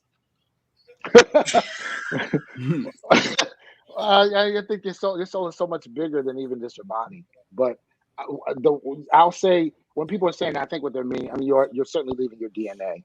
Their energy is certainly on you for a while, similar to how a chair feels if you sit in it right after somebody gets up, right? The energy, that seat doesn't feel like their energy for a long period of time. It fades eventually. So you're not leaving pieces of your soul all over the globe. Right. Shawn Robinson said we're gonna need all these plastic sheets messing around with this. No, I don't. Listen, let me tell you something. I think that's very interesting that when a woman has an orgasm, is the beginning of sex. Is that for all women? Some women are multi-orgasmic, and some of them go to sleep as fast as the guy goes to sleep right after sex. our sexuality can be caught up with a whole bunch of trauma. So, every woman can have an orgasm, and somebody in a coma can have an orgasm. So can you, right? But there might be things that are blocking that, since we are mental creatures when it comes to our sexuality, whereas bulls and other animals like horses actually have a bone that just falls into the penis. It's not an emotional experience. The bone just falls into it always works. It lasts less than 10 seconds. We're wired differently. We're wired for intimacy. Wow. All right, I didn't know you were that your expertise. Who knew that he was a Chinese sex therapist, teacher? Who knew? I didn't know. Who was Leo's compatible for? We keep missing that. I see a couple comments. Who was Leo compatible for? Like what sign, real quick? Leo will probably do really well with naturally Aries and Sagittarian placements. It can get boring after a while, but it's definitely going to start off spicy and hot for sure. I mean, the two fire signs come together, it's combustion. It also can do really well with Libra or Aquarius or Gemini. All right, so different experience though. Tapping into your sex education again, Chinese aspect. What else don't you know, Jay? So we can school you on. Shawn. So where does wet dreams I don't know come everything, from? please. How does wet dreams? How do people have wet dreams as a teenager, adult, or whoever? If they have them as an adult, whoever. How do Perfect example. Most people who experience wet dreams as a teenager don't necessarily have to be dreaming about sex, which gives indication that ejaculation is not the same as orgasm, right? Orgasm is specifically wired for sexual experiences, and wet dreams can happen if you're dreaming about random stuff. You just wake up and have had an ejaculation. So as a teenager, they're having a wet dream. That's not ejaculation. That's an orgasm. You're saying? No, it is ejaculation. A wet dream has to be wet, so it has to be an ejaculation. But they do not have to necessarily have had a sex dream, which means it's not an orgasm. It's just they could have been like drinking coffee. When men's, we call it jing in Chinese medicine. When men's jing starts to vibrate, it definitely vibrates more in spring and summer than it does in fall and winter. But when it starts to vibrate, we get an overflow, right? Especially as a teenager, when the seminal glands are starting to kind of wake up and vibrate and be ready to move up and out. So there's tons of sperm. Tons of, I was going to say a slang term. I'm so glad I caught myself. Just tons of, semen. So is it true that if an adult doesn't have sex frequently, they can have wet dreams as adults? As adults, I guess they got to release. Adults don't typically have wet dreams, but everybody's wired differently. If there's an excessive production of sperm, there's no reason why the body can't evacuate it through a wet dream.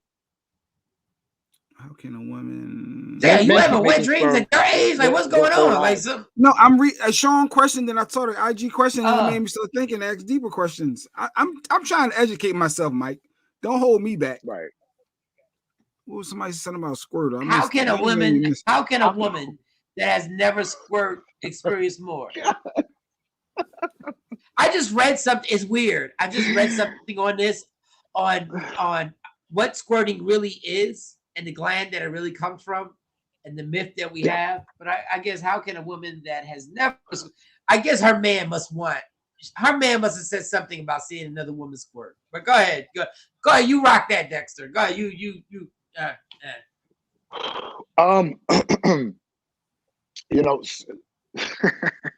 Sorry.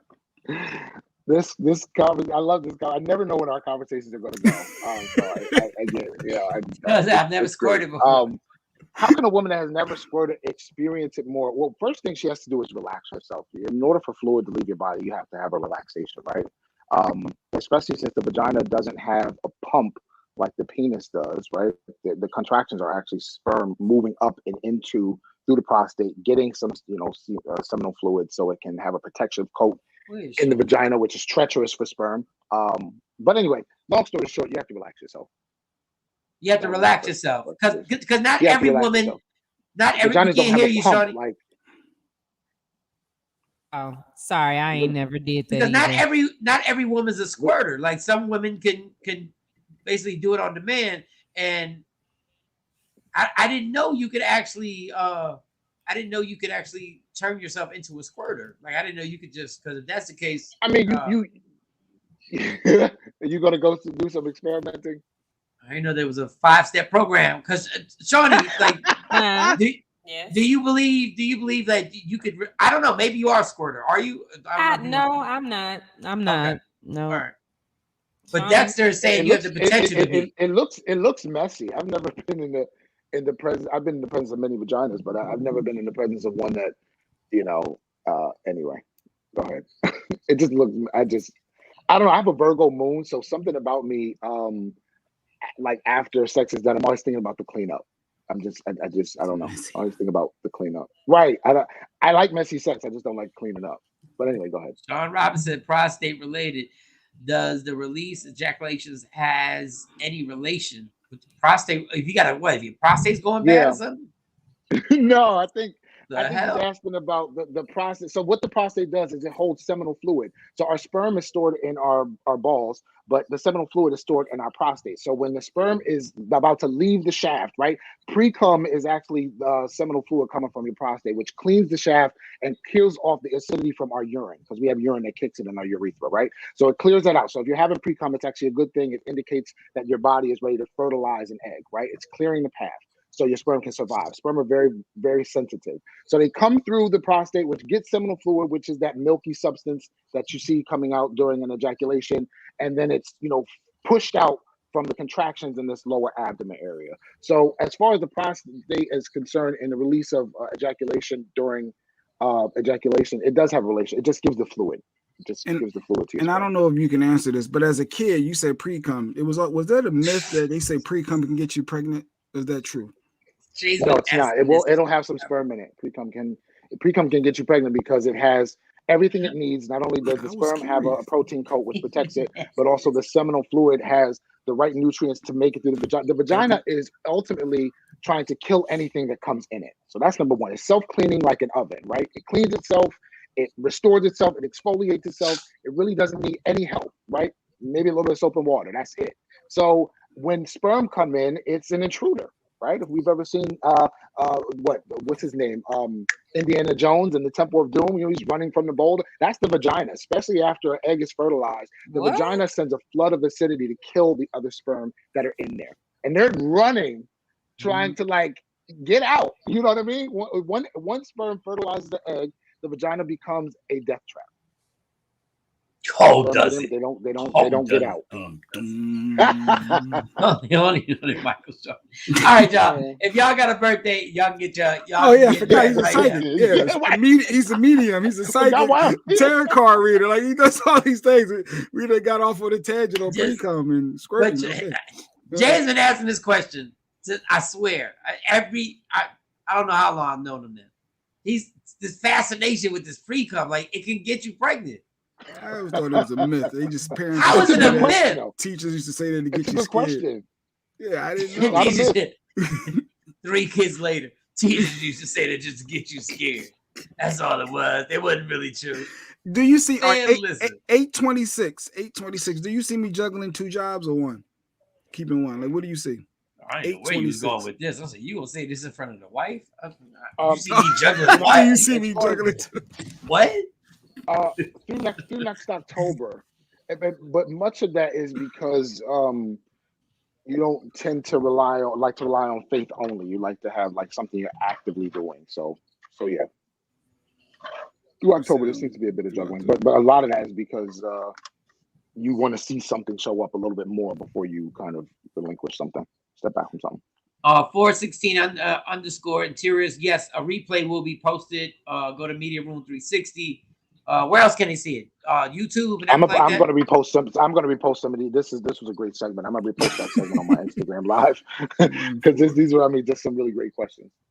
All right, she came back. G Della 48529, but it's so generic. It's like 14. What is going to happen in my life? What's going to happen in my life? Yeah, I mean, you're gonna breathe. I can read that. You're gonna breathe. There seems to be some kind of a move showing up around next May for you, and it looks like you're looking to, I don't know, sneak out. You're not trying to tell other people. It looks like it's private, like you're trying to run away from something. So if you were curious about that move, it's on its way. Yeah, it looks like there's a desire to start over. Jeanette Bush 123. She says, "Do I have any spirits around me?" I believe we all have spirits around us, but she wants to know, does she have any spirit? I know I have spirits around me all the time. Okay, Jeanette Bush wants to know, does she have any spirits around her? There just seems to be an older woman who seems to check in on you. I feel like it might have been a grandmother. She seems to check in on you. She doesn't even like kick it. And most of the time when she comes, she's looking over your shoulder in the kitchen. I don't know if she used to cook or she's like making sure you do something, make something like she told you how to make it. There's some older lady that I see showing up. She's like looking over your shoulder from time to time. Other than that, I don't see anybody with any particular messages. But she's saying yes. Can you answer in a full sentence? Oh, it really helps if you answer questions in the full affirmative in like a sentence. What do you mean by yes? She used to cook, or she taught you how to do something in the kitchen. That's when she's showing up. She's not. Her feet aren't even touching the ground. Like she's not even. She lowers her vibration just enough to check on you. Wow.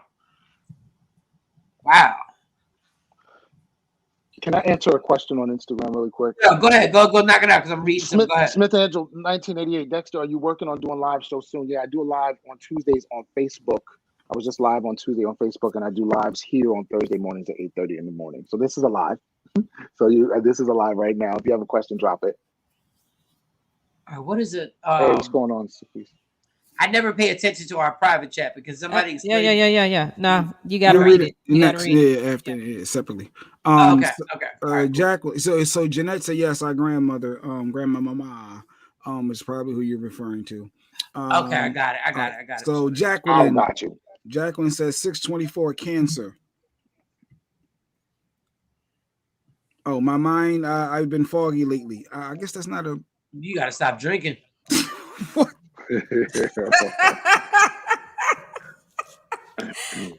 Sorry. No, I just flipped the card, and the card said you got to stop. That wasn't me. It was a card. Sorry. One of the things here is that it looks like your mind is being overworked. And also, I would take a look at what your sleep is like lately, because you seem to be like being kept up with some thoughts. You're going to have to do something to get in your body and out of your head. My recommendation would be do some exercises or clean a part of the house that you haven't had a chance to get around to. It'll pass. Right now, there's some movement happening in your horoscope. There's an eclipse. There's a lot of changes happening. So it'll pass. I was way off with Mike's reaction. Okay. So I got a question. Oh, go and give your birthday. Give your birthday. Okay, well, 11/9. But 11/9. Earlier you said Mike was going to be doing some network stuff. He's going to be doing some stuff with the network. So will the Takeover Legends be with them doing this network stuff? I don't know. Did he really do what he was supposed to do last Tuesday and call those people about us? I'm gonna ask you. You putting him on the spot and me. I did. I really did. But go ahead. Everybody's going to get what they. I'm just messing with Mike. Are you serious? Hard on Mike. Oh, are you sure? Not every takeover legend. I don't think every. You're gonna get what you deserve. Yeah, most definitely. I just need the ones that were on the boxes with me every morning to make sure. Like, I need those people. Petty. All of I'm not being petty. I'm just saying, like all those people who woke up every morning and rocked out every morning. And I'm talking live in person. Oh, this guy wants to know. I don't know if it's Smith Angel _1988. That he or she wants to know. I'm talking live in person shows, like buying tickets. Yeah, will you do that? Yeah, I am working on how to make that happen in a couple different cities, actually. So let's make it happen here. Yeah, let's. You started here. You might as well come here. I did. You did one up here on the rooftop. Give us some hearts. Give us some hearts on the Instagram if you're in Dallas. There they go. As soon as you say, give us some hearts. You know what? How if we did a comedy show, right? Because I put a magician, and he's amazing. He did a great job. The magician that came on, young dude. I think he's super dope. But if we did a comedy show, and then I brought you up, and I said, "Listen, man, we got 10 minutes of people asking questions, and you can get your answer. Could you do that, or is that too much pressure in that type of environment? Because everything's so funny and everything's so off the wall. Pressure. Harrisburg, no pressure. What up? Okay. No pressure. All right, cool. Squeeza said 619. Will Mike take me with him too? God damn it! Mike, you got Shawn big want to know shoulders to too. fill, man. You got Shawn Robinson wants to know too. Yeah, Shawn said him too. We all riding your coattail, bro.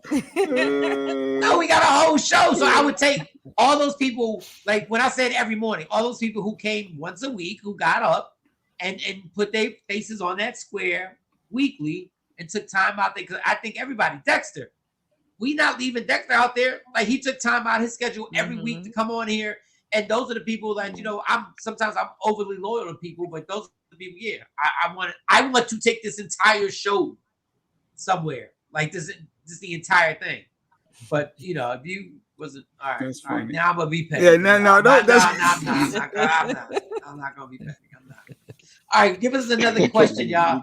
Give us a birthday and a specific question in your life that you need to We answer. should have did a celebrity. Is there any celebrities? Okay, Jadella 48529 14. What's going to happen in my love life?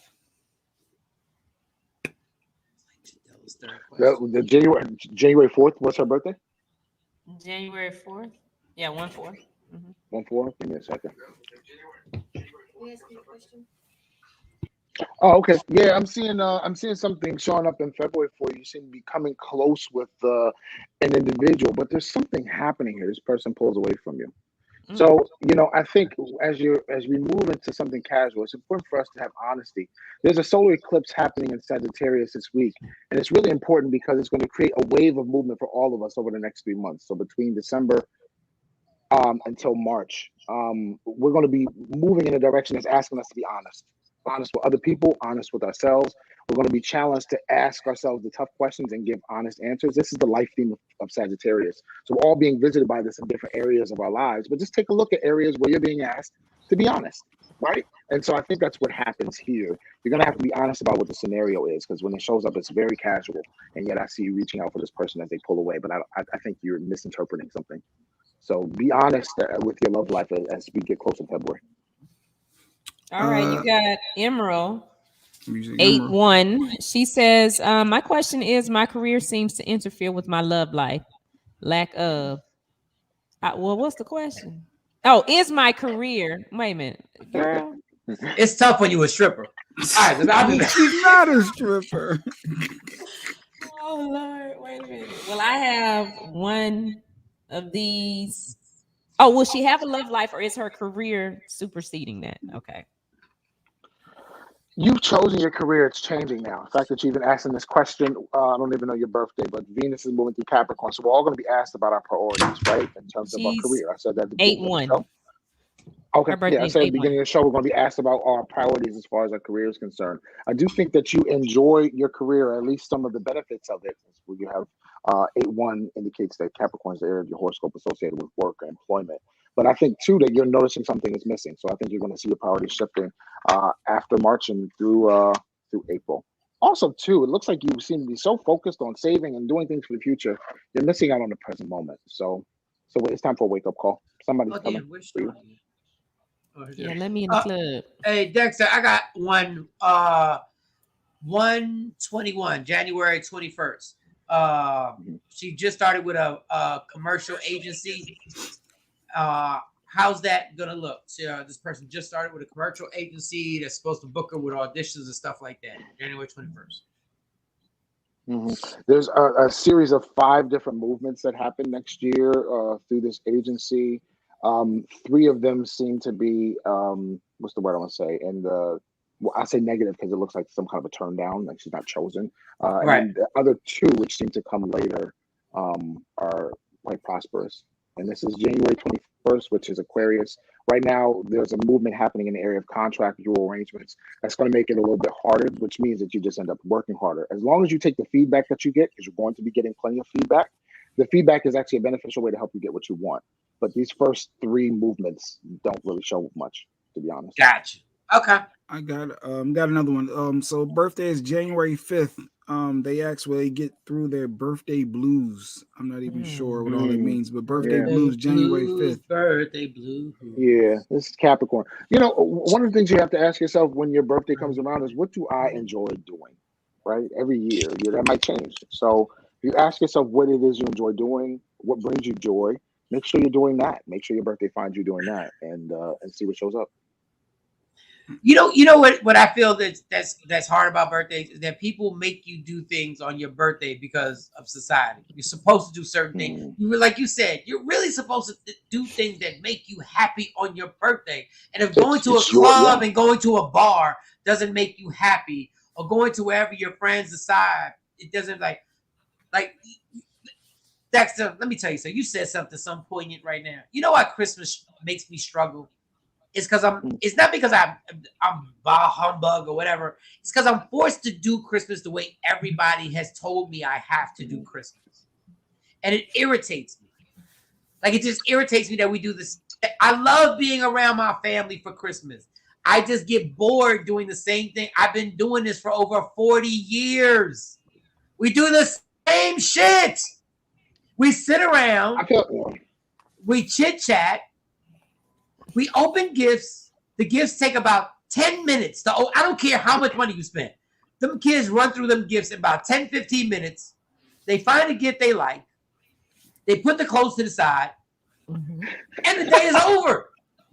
Yeah, time to eat. So start a new ritual, or not a ritual. Start a new, what is it called when you do something? I want to put this in the universe. I want all of us next year to be on a beach Christmas Day. I'm down. I'm down. Listen, say the word, literally. No, you're supposed to wake up and open up gifts, though. I guess you could do it on the beach. See, that's number my mom. Jay, number my mom. We listen. You gotta have a good breakfast. You gotta open up gifts. You gotta play some music. You can have a Let's go to Fiji. That's what it is. Start a new tradition. I want to have. Mike, I want to have a little. Go ahead. I'm really glad to hear that the kids are still pushing clothes to the side. Well, my daughters are at that was age. Me. Yeah. Oh, man, don't give me no clothes. I don't want anything necessity wise. Give me, stuff. That's how I felt. I'm glad to see that. But now my daughters would normally like it, and I guess Shawnee and Jay can talk to say as they get older, they start realizing, like, my daughters are on the verge of just being like, yo, give me money, and I'm not mad at that. But just a tradition is you have to have something to open up. So maybe I'll just start putting money in boxes. Yeah, we don't do presents. We don't do Christmas because I ain't mad at that. When they were little, I did, and then one year they told me, "Oh, well, we know that did you bring all that stuff in the house and put it together, and we know Santa Claus ain't." I said, "Well, I ain't doing this no more. It ain't your birthday, so ain't nobody getting no presents." So 11 and 12-year-olds not expecting gifts on Christmas? It's been like that since 2017. Wow.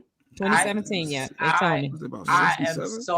Let me tell you something. Mm-hmm. The dumbness of what we do and spending all this money every Christmas is the highest level of stupidity. And it really made me feel stupid. We do it because we were told to do it. Because they were like, we know ain't no Santa Claus. We can celebrate Christmas and have a great time, but we have to give somebody something. So I like to. What's the name had a new tradition? She said, "Was it called me Tashia?" She said, "Hide the gifts around the house." That could be something new and fun. How about nobody get nothing and we just hang out? Yeah, it's not your birthday. And then them kids go back to school the next day, or they on IG, they on TikTok, they can't post their new fits, their new whatever, their new iPhone, their new whatever. Raising kids with low self-esteem based on what the other kids got at school. You look forward to going back to school with your gear on. Stop that. With your new item. If your parents are already taking care of you and you getting what you already need to have, it ain't gonna change nothing. Yeah. I've been good. Yeah, and they volunteer over the holidays. They go feed the homeless or ring the bell, something like that. Jay Black is the white man's puppet. That's dope. Jay Black is the white man's puppet. That's fun for kids. I want to wake up and let them have. It's fun for kids, but it's fake. It's fake. It's fake. You're teaching them morals and you're teaching them principles that mean if you love somebody, you have to give them something. Whatever. They wake up and see that hoverboard under the tree, and they like, yes, yeah, like, yeah. That's I feel like bailout. Well, I think it really comes from what you get joy out of, right? So some people get joy out of getting new stuff, and some people get joy out of getting with family, and some people get joy by being by themselves. So I feel like I understand where Jay Black is coming from. I do. I like. But it's the easiest bailout. That's what parents use as a bailout to make their kids go, oh my God. The parents are selfish in themselves because they want to get that feeling like they're doing a great, not saying nobody's doing a bad job parenting, but that's their bailout to how they're doing a great job. Listen, can you imagine a relationship you have with a kid, with your children, if they're like, we've agreed this is going to be a great Christmas day. If you've trained your kids from the day they were like 5 years old, they're not stressing what everybody else does in school. Mm-hmm. We had a great time. But we fall for that. Oh, but other kids gonna have what? Like that is the insecurity of the whole thing that kills me on how we brainwash. And we take it as adults. We take it into the whole thing as adults. If my birthday comes and nobody gives me shit, as an adult, I catch feelings. I don't.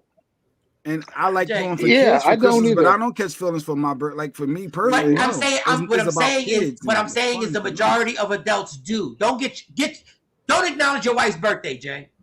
I know she's big on her birthday, and she's scarred because it's so close to Christmas that it has to be two separate. But what I'm saying is that's the whole thing. We've developed a whole societal thing where we have to give people something to let them know that they're really that they mean something to us.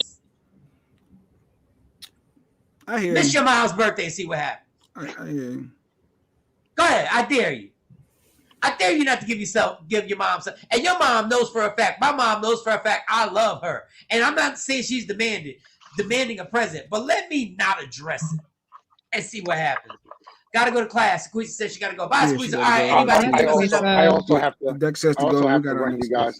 Dax, when's your IG live? When's your IG live this week? Hey, hit me up. Follow me, you guys. Love 911 Tarot. I go live on Facebook also at Love 911 Tarot every Tuesday night at 8 p.m. Got some really great stuff coming down the pipe. So yeah, looking forward to being here next Thursday if you'll have me. And watch out. Of course. We're gonna have him at a comedy show since he said he's all good with it. We gotta discuss his price because I know he's not coming for free. All right, Dax, stop. All right, appreciate Thank you so much. Psychic, medium, tarot card reader, sex educator. Now he does it all. Are we going directly, or do I have a time for a smoke break? Let's take a short break. Let's do like 2.5 minutes, and then you come back. We will have the honorable judge, honorable given a woman that we are so proud of will come up here and have some things to talk about and have some things to express and and we need everybody, especially in the DFW area, to pay close attention and to spread the word. So we'll be back in 2.5 minutes. Michael Shawn, Shawnee Scott, Jay Black. Sexy Mo is not here today. She'll be back tomorrow, hopefully. And the whole Takeover Legend crew.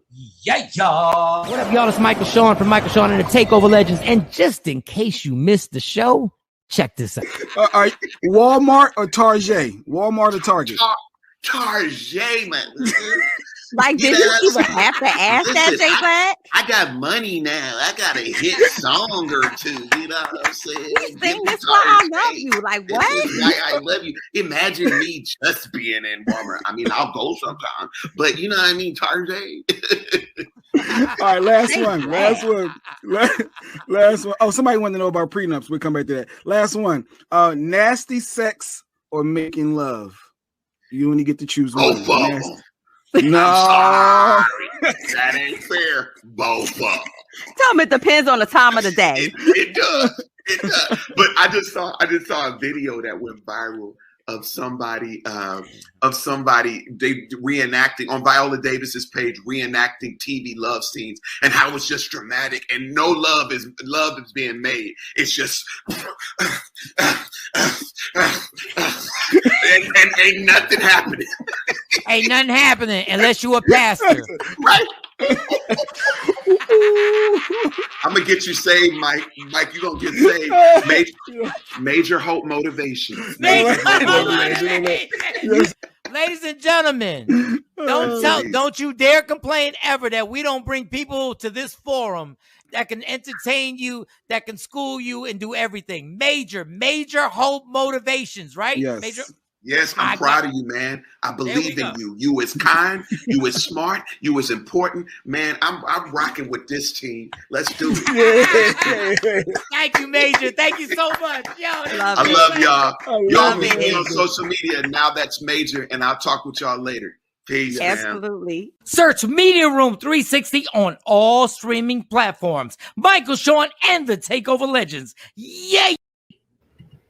Don't never stop if you want to be on top. Yeah. Tap in. All right, well, we tapping in with our mic. Where's that echo coming from? I'm here. Where's the echo coming from? Mike's house. Oh, you know what? It's Mike's headphones. Your headphones. Oh, my headphones. Yeah, my headphones. That's what's hot. doing that. My bad. Is it good now? Did it go away? Yeah, it's good now. You got it on your head. Yeah. All right, y'all. Let me get the IG live going. Well, I think she's on her phone, so you won't be able to get her on IG live. Okay. Yeah, she's on her phone. Yeah. Ladies and gentlemen, the most important person that we have on the show with the credibilities of life. She's got the credit. She's got the SAT score, I assume. The woman has done amazing things here in Dallas. And it's Miss Judge Amber Gibbons. Ladies and gentlemen, Judge Amber Gibbons! Yay! The judge is here. Hey, the judge good is morning. here. Boom, boom, boom, boom, boom, boom. The judge is here. Boom, boom, boom, boom, boom, boom. The judge is here. First of all, Judge, I hope you had happy Thanksgiving. If you celebrate Thanksgiving, I always got to say that. I hope you had a great one. It was amazing. I actually cooked, Mike. I cooked. It was good. I mean, I questioned myself when I was in there for like the 5th hour, but it was all good. That is so unfair. I hope y'all did too. Well, that is so unfair for other women. For you to have whatever, all you do, and you got the nerve to be able to cook too. Oh, you got to be kidding me. I'm about to jump out. Man, listen. I'm about to call Stacey right now so you can step your game up. No, I'm playing Stacey. I love you. All right, Judge. What is the reason for your appearance? What are we talking about? Is there... Well, so we were here to talk about, voting and the fact that the deadline to register is January 31st. And I was going to tell you about the program I'm putting together. But then, you know what else is going on in the world today. Well, Shawnee Scott, you take the lead then, Shawnee. So there's this story that came out in the morning news that we probably should have talked about this morning. So they're saying that our wonderful Judge Amber Gibbons told her coordinator to impersonate her on the Zoom call, like the Facebook Lives that she does. And so now they've opened this investigation against her, and they're basically attacking our judge, saying that she did something that she was not supposed to do. So can you tell us what happened? Well, Shawnee, so I haven't received information from anyone that I'm under investigation. If I do receive word and I'm required to respond, I will do so. But I will tell you, hands down, point blank, that the claims are unsubstantiated and it's a false narrative. And that false narrative is motivated to suppress the will of the community and to pressure me to discontinue the progress that we're creating in the court system. I was elected to represent all of Dallas County, Texas, and I will not highlight, underline, bold, fold under false information that is being spread. And so I continue to be committed to the administration of justice. Let's get it. So with this one, it was, okay, my understanding that it was about a person's, their bail, somebody that has some kind of felony in your assistant, I believe, or somebody that works in the court with you. Well, what I can tell you, Shawnee, is that I was on a phone call, and I'm going to leave it at that. I was on a phone call, and I granted a reduced bond for someone that was agreed upon between the attorneys. And so that's that when it, comes down to it. Like I said, their claims are unsubstantiated. And so it is definitely false. And we're not worried about it because there's no proof that has happened. And it's, like I said, definition of unsubstantiated, because if they had it, they would have shown it to you. And so you reduced it. And you have this program where you help people that have felons get their felonies erased. So is this stemming back to that? Do people not want you to do that for because most of the time the felons are not, that from what I remember, they're not people that have went out and brutally murdered somebody. It might be no, I would say probably the most contentious thing is the anti-discrimination policy that I got passed, where we saw attorneys in Dallas County, Texas, taking to Facebook after George Floyd's murder and during the protest and calling Black people animals and subhuman. I could have turned a blind eye to it.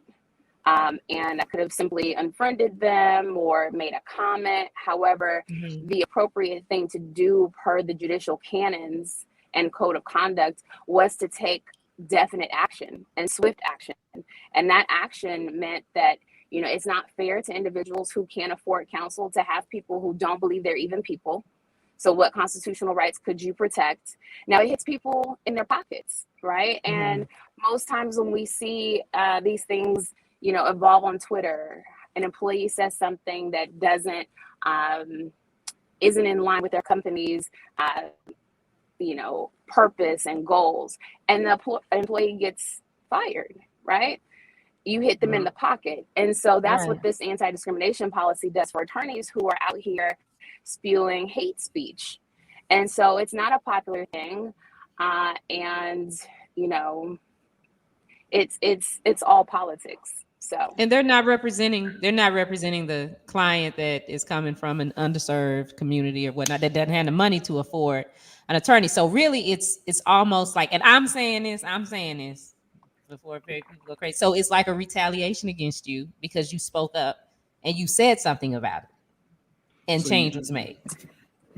I love that you were over there analyzing, Johnny, because that's what you have to do, right? You have to analyze motivations, like I said, the motivation for this false narrative. So it's like scandal. Is the political aspect. She's running for re-election. So now we're gonna find something that we can create in like an episode of Power and Rashad Tate trying to find some dirt. Like let's find something, create something. Wow, this is real life. But I want to say this, and I've been in these situations before, and true transparency, I've been in trouble before.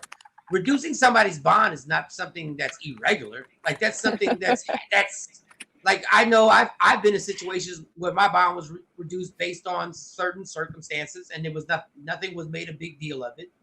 I've had it happen with a white judge who did it. She said both attorneys agreed. So both attorneys agreed. Thank you. Thank you. So there's nothing. There's nothing.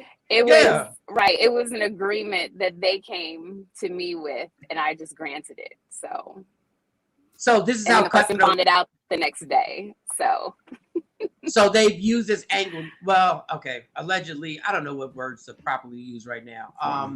They're using this angle in this narrative. I guess narrative is the best thing to try and discredit you for what you're doing, which is really doing something powerful to help people who just don't have any power in the justice system, or their power has been reduced. Am I correct on it? I mean, Michael Shawn, I'll tell you, like I told Shawnee, I love that you all are independent thinkers. Oh yeah, right. And that you can look into a situation and see for yourself, And I just appreciate y'all's support, and just know that, we are going to continue to beat the block.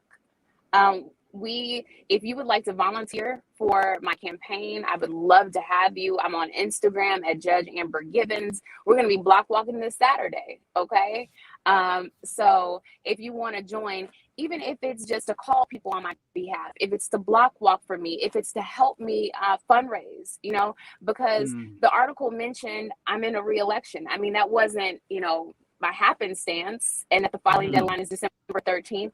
So if you're registered to vote in Dallas County and you're a Democrat, please hit me up. Somebody from my team will come meet you to get your signature on my petition. It takes 750 registered Dallas County Democrats to get on the ballot every election cycle. So we're going to focus on what's important. We're going to focus on this race. God has me in this race, and I'm going to finish it.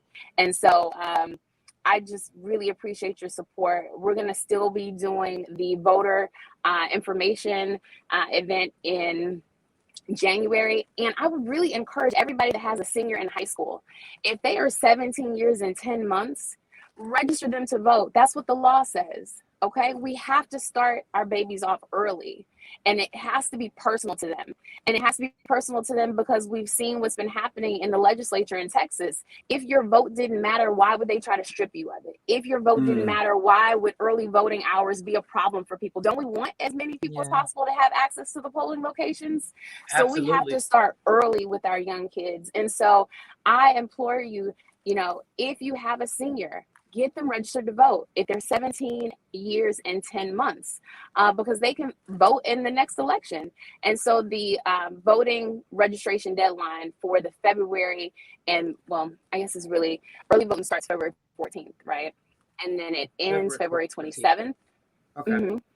And then the actual election day is March 1st. So get the babies, if they are eligible, get them registered to vote so that you can take them to the polling location with you, right? So look, like I said, I really appreciate the support. I definitely, you know, if you are interested in volunteering, please do, because come stand with me, okay?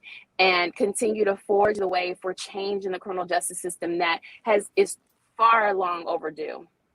How do we want you to take Kamala's place? But real quick, you said a registered Democrat voter. So if I'm registered to vote, when I register to vote, do I have to select a party, or just as long as I'm registered to vote, I can sign your petition? So here's the thing in about Dallas the petition. County.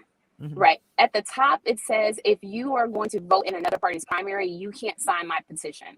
So that's why I say a registered Democrat in Dallas County, because you can't sign the petition and then go vote in the Republican primary. Okay. Right.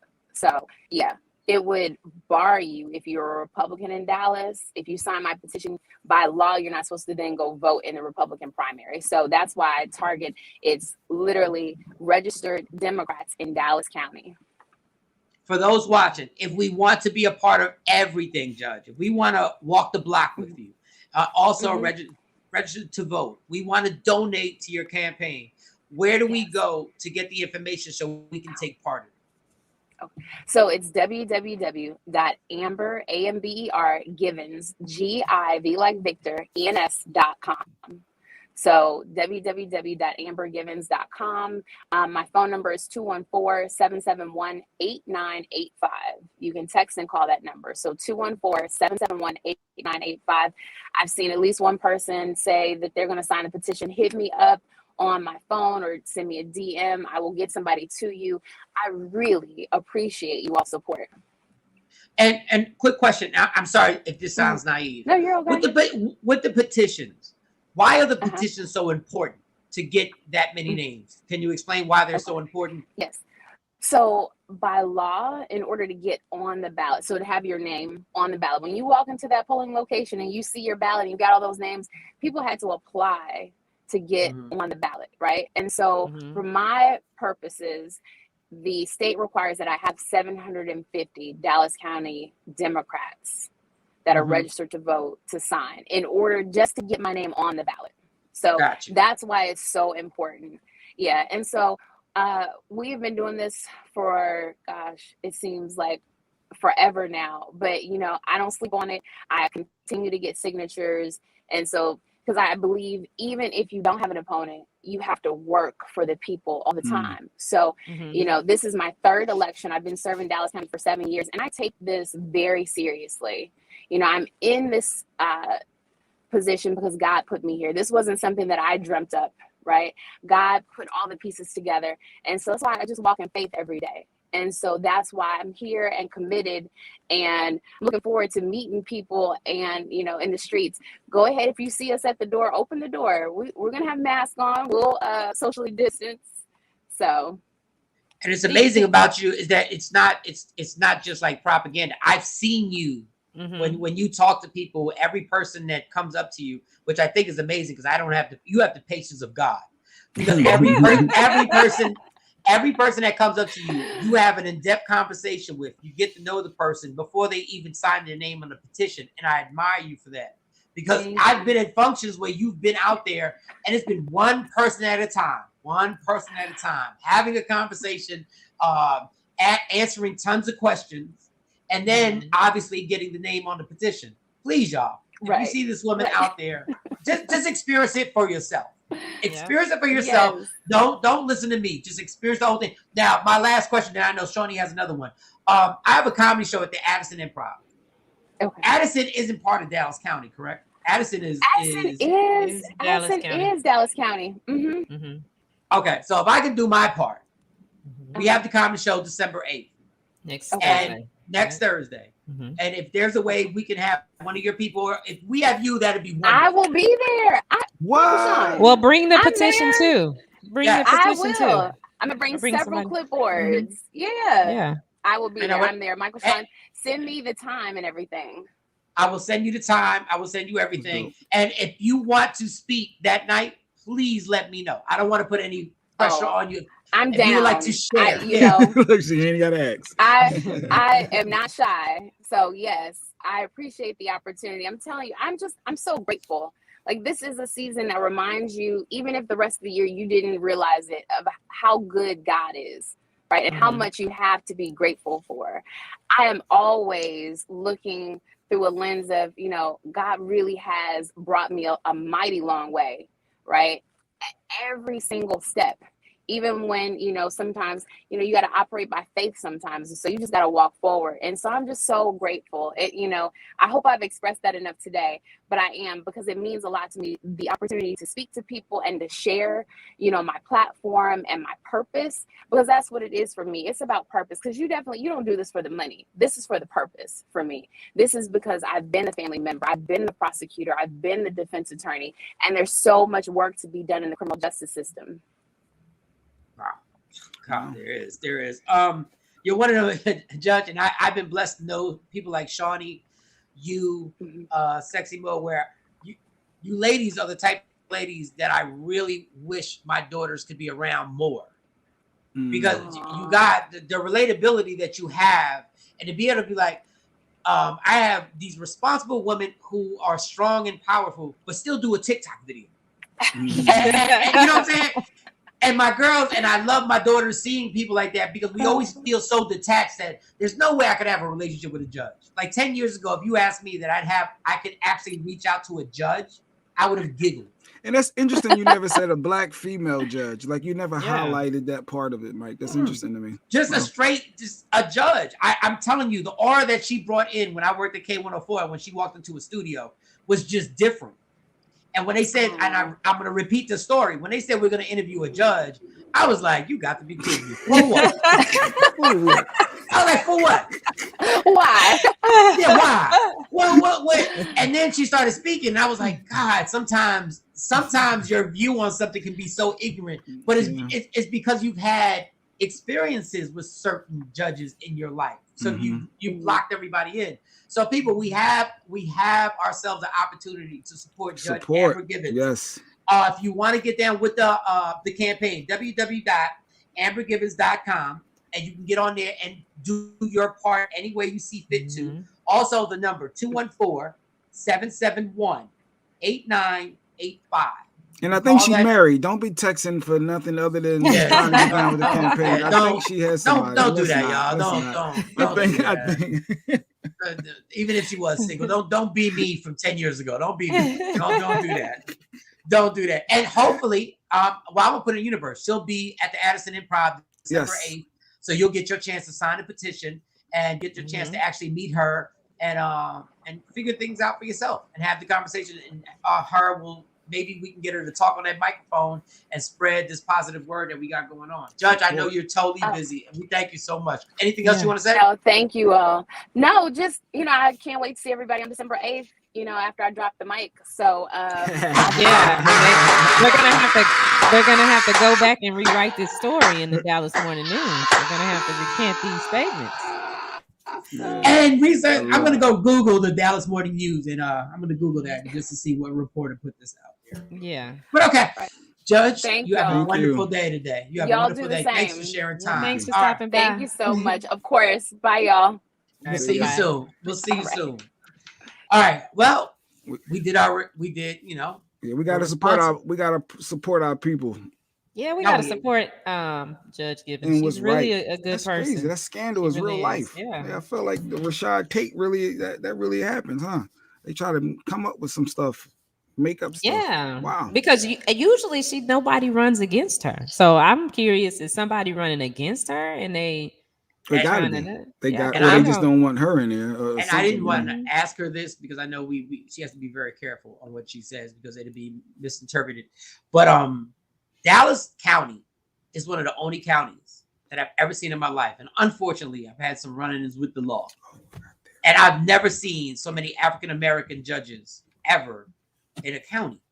And I've never seen one African-American female judge.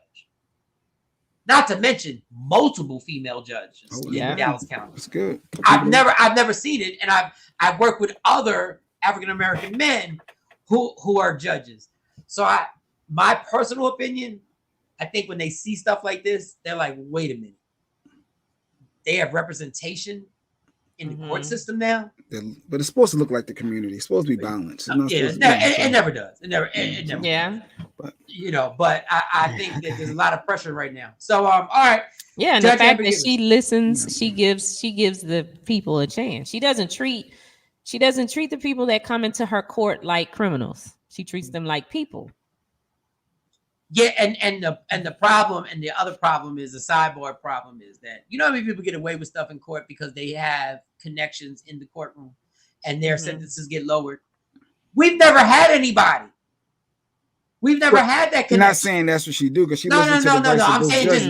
I'm saying just in general. Yeah. When my lawyer told me, "Don't worry about it. I know so and so and so and so." I got a relationship with this person. I got a relationship. Yeah. And when I saw them chit-chatting, I was like, wow, he really does have a relationship. When I heard them talking about the Cowboy game, I realized, oh, you really do know.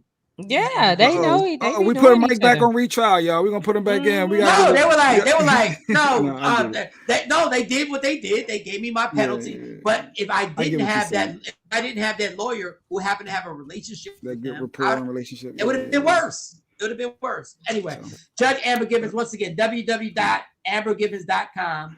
Go there if you want to walk the block with her. You want to register the vote. Early voting starts February 14th. If you want to actually contact her directly, 214-771-8985. So we gave you all the information, y'all. All you got to do is make a phone call or look up something. You can take 7 seconds off of Instagram and find something out. All right, we're good.